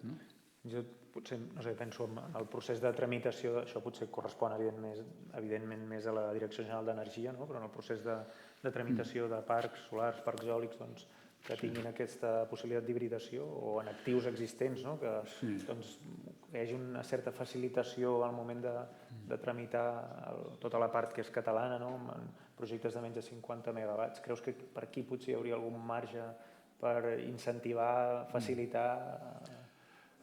Evidentment s'ha de fer alguna cosa. De fet, com tots sabeu, també estem elaborant el que s'anomena el Pla Territorial Sectorial de les Energies Renovables, el PLATER, que tothom anomena, perquè Catalunya té la seva idiosincràsia i aquí costa molt tirar projectes endavant perquè hi ha un rebuig, hi ha un posicionament, diguéssim, territorial complicat que dificulta aquestes instal·lacions. Jo crec que a altres llocs de l'Estat està començant també a sorgir una mica aquesta visió perquè, en fi, a vegades s'ha anat massa pel dret i convé pactar amb el territori, estar d'acord amb el territori a l'hora de fer aquestes grans obres. Aleshores, nosaltres pensem que si l'ordenació, diguéssim, de la distribució territorial, pensant, evidentment, en eòlica i fotovoltaica, no en el tema del bombament, es pot, d'alguna manera, ordenar, regular i pactar amb el territori de on s'han d'instal·lar aquestes inversions, doncs serà molt més fàcil que es facin i, a més, també donarem un missatge davant, per exemple, de la regulació o la tramitació de línies d'evacuació, per exemple, molt més clara de per on Catalunya vol que passin aquestes línies i on siguin els sistemes de generació. Això facilitarà també la feina al Ministeri. El Ministeri no té cap interès tampoc de posar-se en batalles difícils. Doncs si fem aquesta feina aquí a Catalunya, ordenem una mica d'una manera lògica, ho pactem i preparem aquest camí cap al 2050, que és molt difícil assolir el que es diu a la PROENCAT. No és cap joc, és molt complicat. Això ajudarà, evidentment. A part d'això, hi ha altres elements, d'altres organismes de l'administració, com pot ser l'energètica, que jo crec que també poden jugar un paper. Potser a nivell de regulació no podrem jugar o tindrem un paper secundari o lateral, però si decidim fer inversions, doncs es poden fer. I en tot cas s'haurà de veure que siguin inversions que tinguin un interès públic i un sentit. Entomo el repte amb el meu altre barret i pots comptar-hi que estarem allà per invertir i promocionar i accelerar els projectes de país que marqueu al PROENCAT tant com calgui. Gràcies, Jaume.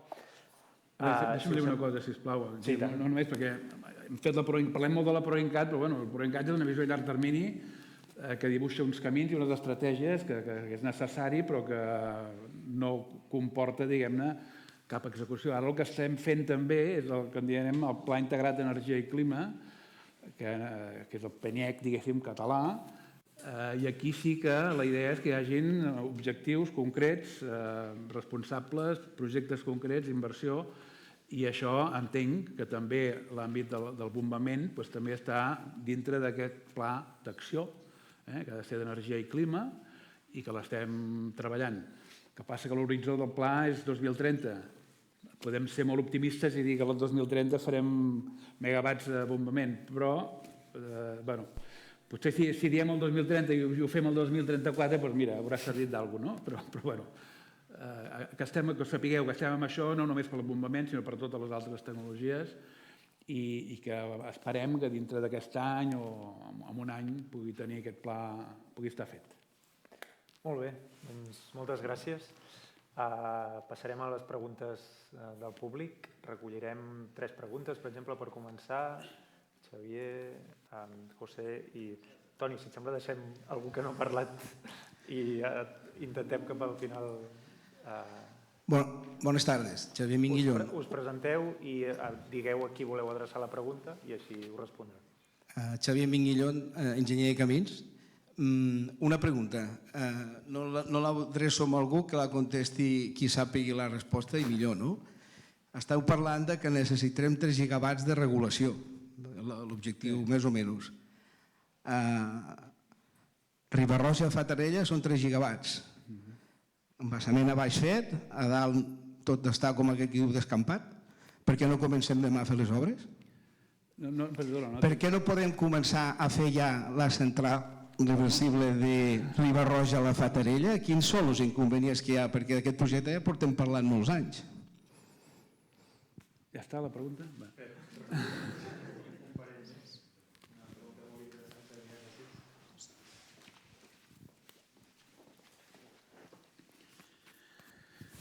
Sí, Josep Rebollo. Jo voldria preguntar, possiblement a l'Eduardo Rojo o a la Reyes, dos conceptes. Sí. Iberdrola, en voz de inversores, hoy es el EPCista más potente y más creíble en proyectos de bombeo, ¿no?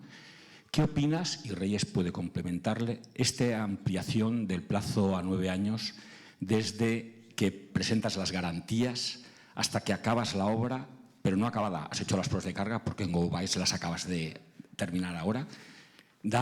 Habláis de 16 años, habría que matizar esto y ampliarlo en función de la potencia. Y luego un tema de facturación por regulación que pueden contestar todos.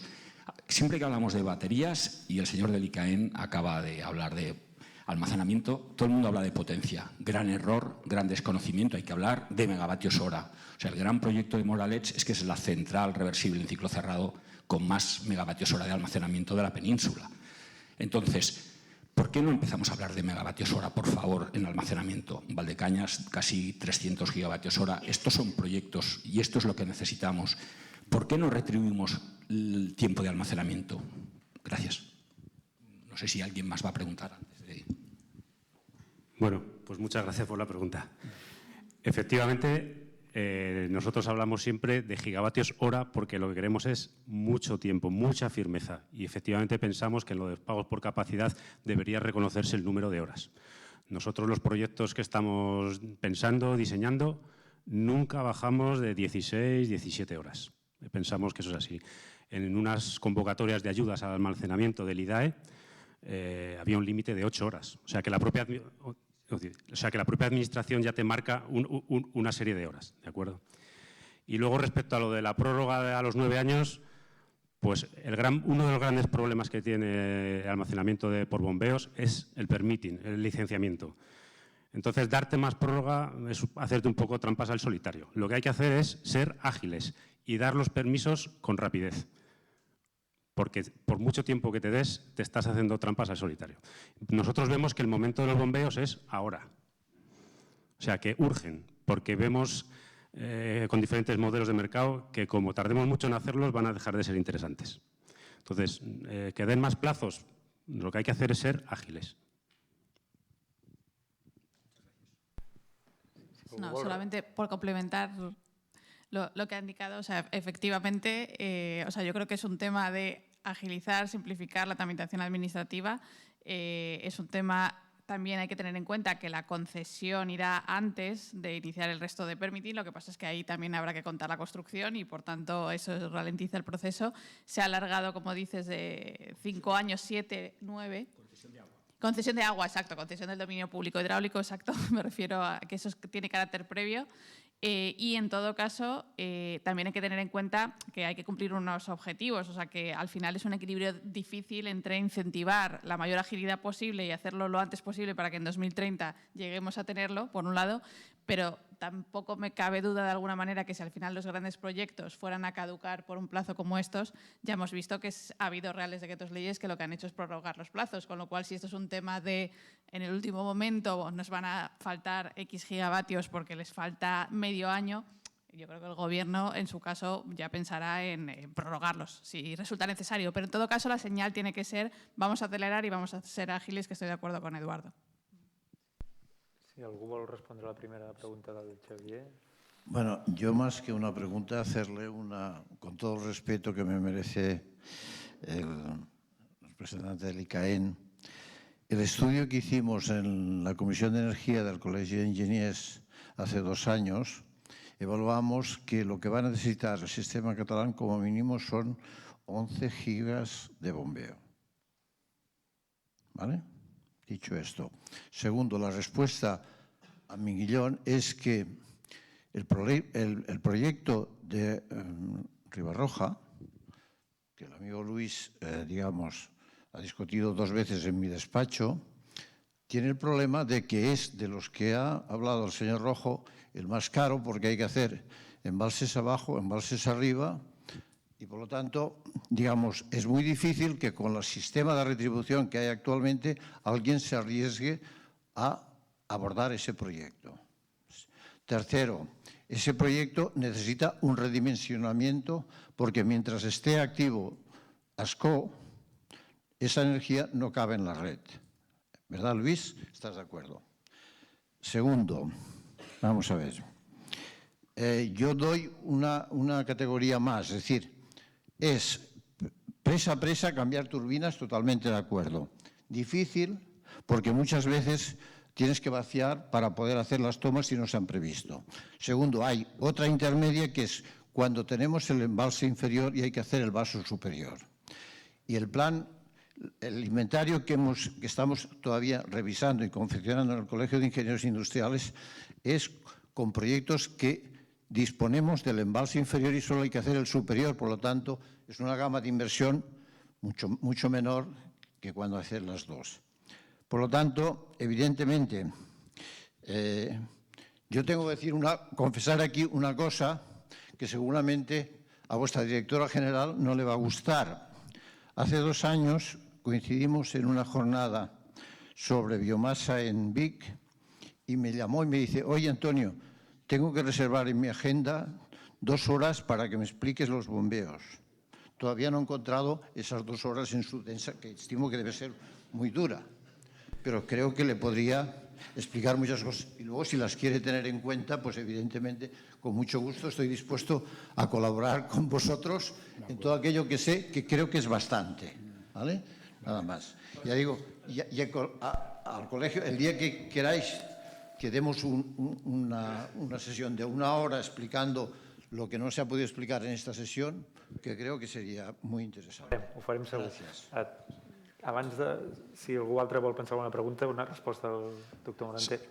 Sí, jo voldria fer una reflexió per contestar la pregunta.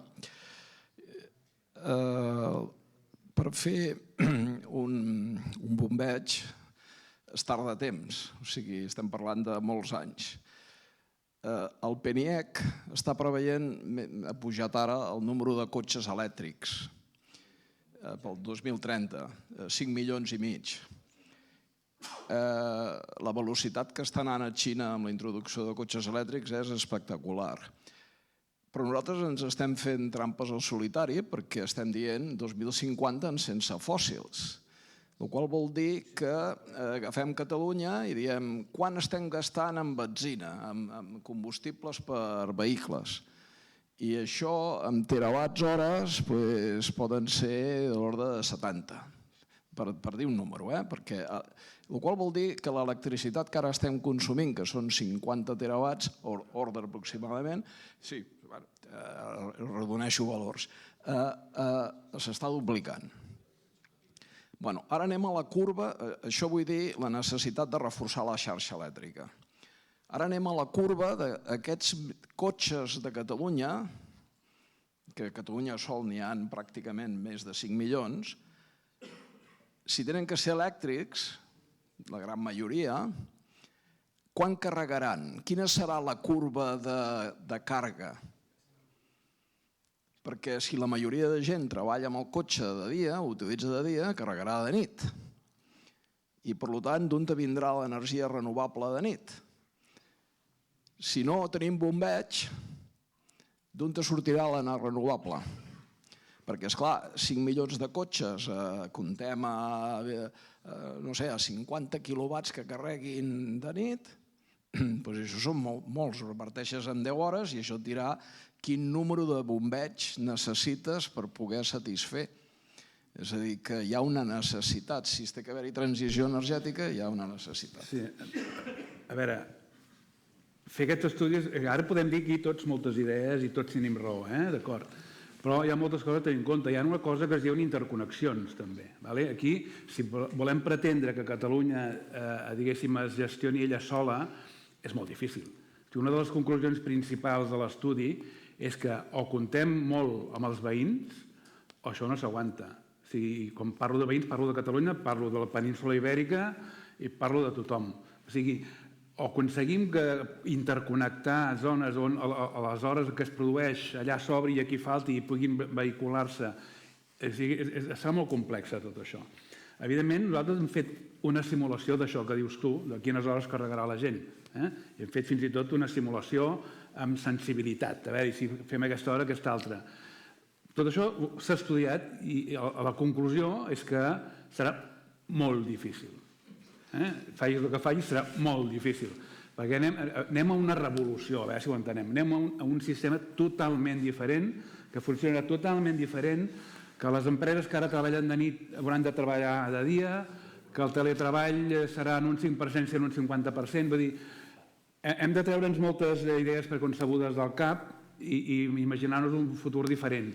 I aquest és el repte de la PROENCAT. No és fer 17 gigawatts de bombament o 62 gigawatts que diu la PROENCAT que s'han d'instal·lar en renovables. Això és el de menys, gairebé diria. El difícil és que la societat entengui que això és un repte que o ens hi posem tots o no l'aconseguirem. I a part d'instal·lar renovables hem de fer línies, hem de gastar l'electricitat diferent, hem de deixar de menjar carn vermella, hem de fer menys bestiar, hem de fer tantes coses perquè tot això encaixi que o ens n'adonem que això va de veritat o anirem fent plans i papers molt bonics, com aquest, per cert us anuncio que hi ha un opúscule de la PROENCAT amb les dades principals, aquí en tinc alguns exemplars, el podeu descarregar de la web també. Això està molt bé tot això, però al final ho diu, o ens hi posem tots. Alguns són molt difícils de dur a terme si no hi ha consens. Unitat d'acció de tots els agents socials, cooperació, disponibilitat de recursos i la dedicació necessària. Si no, anirem fent reunions com aquesta i ens ho passarem molt bé, però no servirà de res. Tenim algunes preguntes més. Carlos?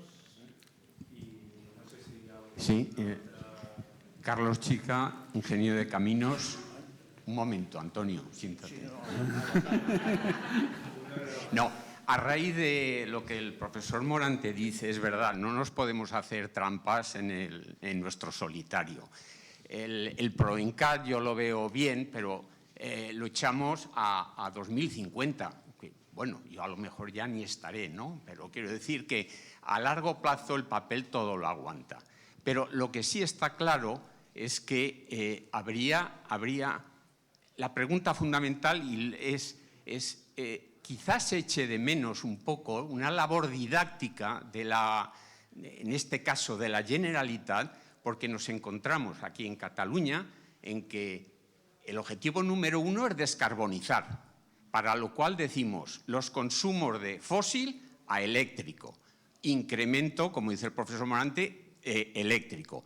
Queremos energías renovables, necesita almacenamiento, más energía, pero también nos estamos olvidando de otra cosa. Se pretende, dentro del PROENCAT lo dice, desnuclearizarnos. Entonces, no solo son los incrementos de esta energía, sino son pues 3.000 megavatios de las nucleares que en 8 años desaparecen. Entonces, es un panorama que o se empieza a explicar muy bien desde el principio en esa labor didáctica para lo que precisamente dices, que es que la sociedad tiene que entender que esto es una cosa que nos afecta a todos y que todos tenemos que ya olvidarnos del efecto NIMBY. O sea, es que queremos tenerlo todo, pero no queremos hacer líneas. El ranking de Cataluña en desarrollo en renovables de los bajos, es que no puedes hacer nada. El Plater, si conseguiremos algo con el Plater, el estudio a 2030, estamos a 6 años, o sea que me refiero que quizá una sugerencia sería que la Generalitat se implicara un poco más didácticamente para facilitar todo lo que no solo la Administración, sino que la iniciativa privada es capaz de hacer, porque al final, en el mismo PNIEC, dice, sí, 290.000 millones, todo dice, no, pero el 80% es privado. Pues oiga, si hay que movilizar el 80% de 296.000 millones, o ya me dirá cómo lo hace si no hay una labor didáctica. Ese sería un poco el decir, ¿es consciente la Generalitat, el ICAEN de esa carencia? Yo creo que es carencia actual, ¿eh? Gracias por la pregunta. Sí, evidentment tens raó. Vull dir, cal fer entendre més bé quina és la dimensió del problema i també potser fer entendre que tothom tenim alguna cosa que podem fer, cadascú, perquè a vegades sembla que això, bueno, esto es de las energètiques, no? O això, no, cadascú, nosaltres, podem fer coses, no? I això estic d'acord amb tu, que s'hauria d'impulsar i no tinc cap crítica. Ara, potser també la societat també hem de fer alguna cosa, i m'incloc jo amb ella. Vull dir, està bé demanar que t'ho expliquin bé, però bueno, tothom sabem que hi ha un canvi climàtic, tothom sabem que esto se hunde. Ara no ens amaguem tampoc, hòstia, que no m'ho han explicat prou bé. No, vull dir, tots sabem el que s'ha de fer. És posar-hi, jo a vegades m'imagino, clar, jo estic una mica amb una administració que hem encarregat de fer promoure les renovables i la transició energètica, i si tu preguntes, tothom està d'acord, menys uns quants que no, la majoria està d'acord amb tot. Però, ostres, vas a fer alguna cosa, és com apretar una pedra, no? Com apretar una pedra, però llavors, clar, sí, jo estic d'acord, però una mica cap allà, jo estic d'acord, però una mica cap aquí, jo estic d'acord, però no ho sé, i al final et veus allà apretant tu sol i tothom que està d'acord discutint entre ells a veure cap on s'ha d'apretar. A veure, és molt cansat això. Clar, jo fa 20 anys que estic amb aquesta cosa, llavors dius, bueno, és que potser la societat no vol, fa 20 anys que fem difusió, que s'avisa, el protocol de Kyoto és l'any, bueno, la cumbre de Rio és de l'any 92, fa 32 anys. Hòsties, d'acord, la Generalitat ha de fer més, això segur, i ho accepto, però tots plegats també hauríem de sintonitzar-nos una mica més. Molt bé. I optimisme, hem d'acabar, però ara queda la millor part de la sessió, que és que teniu una copa de cava a la sala de dalt. Per tant, us convidem a que no feu networking i conversa aquí, sinó que la feu a dalt i podem seguir discutint i debatent allà dalt, no aquí ja. Moltes gràcies per la vostra presència.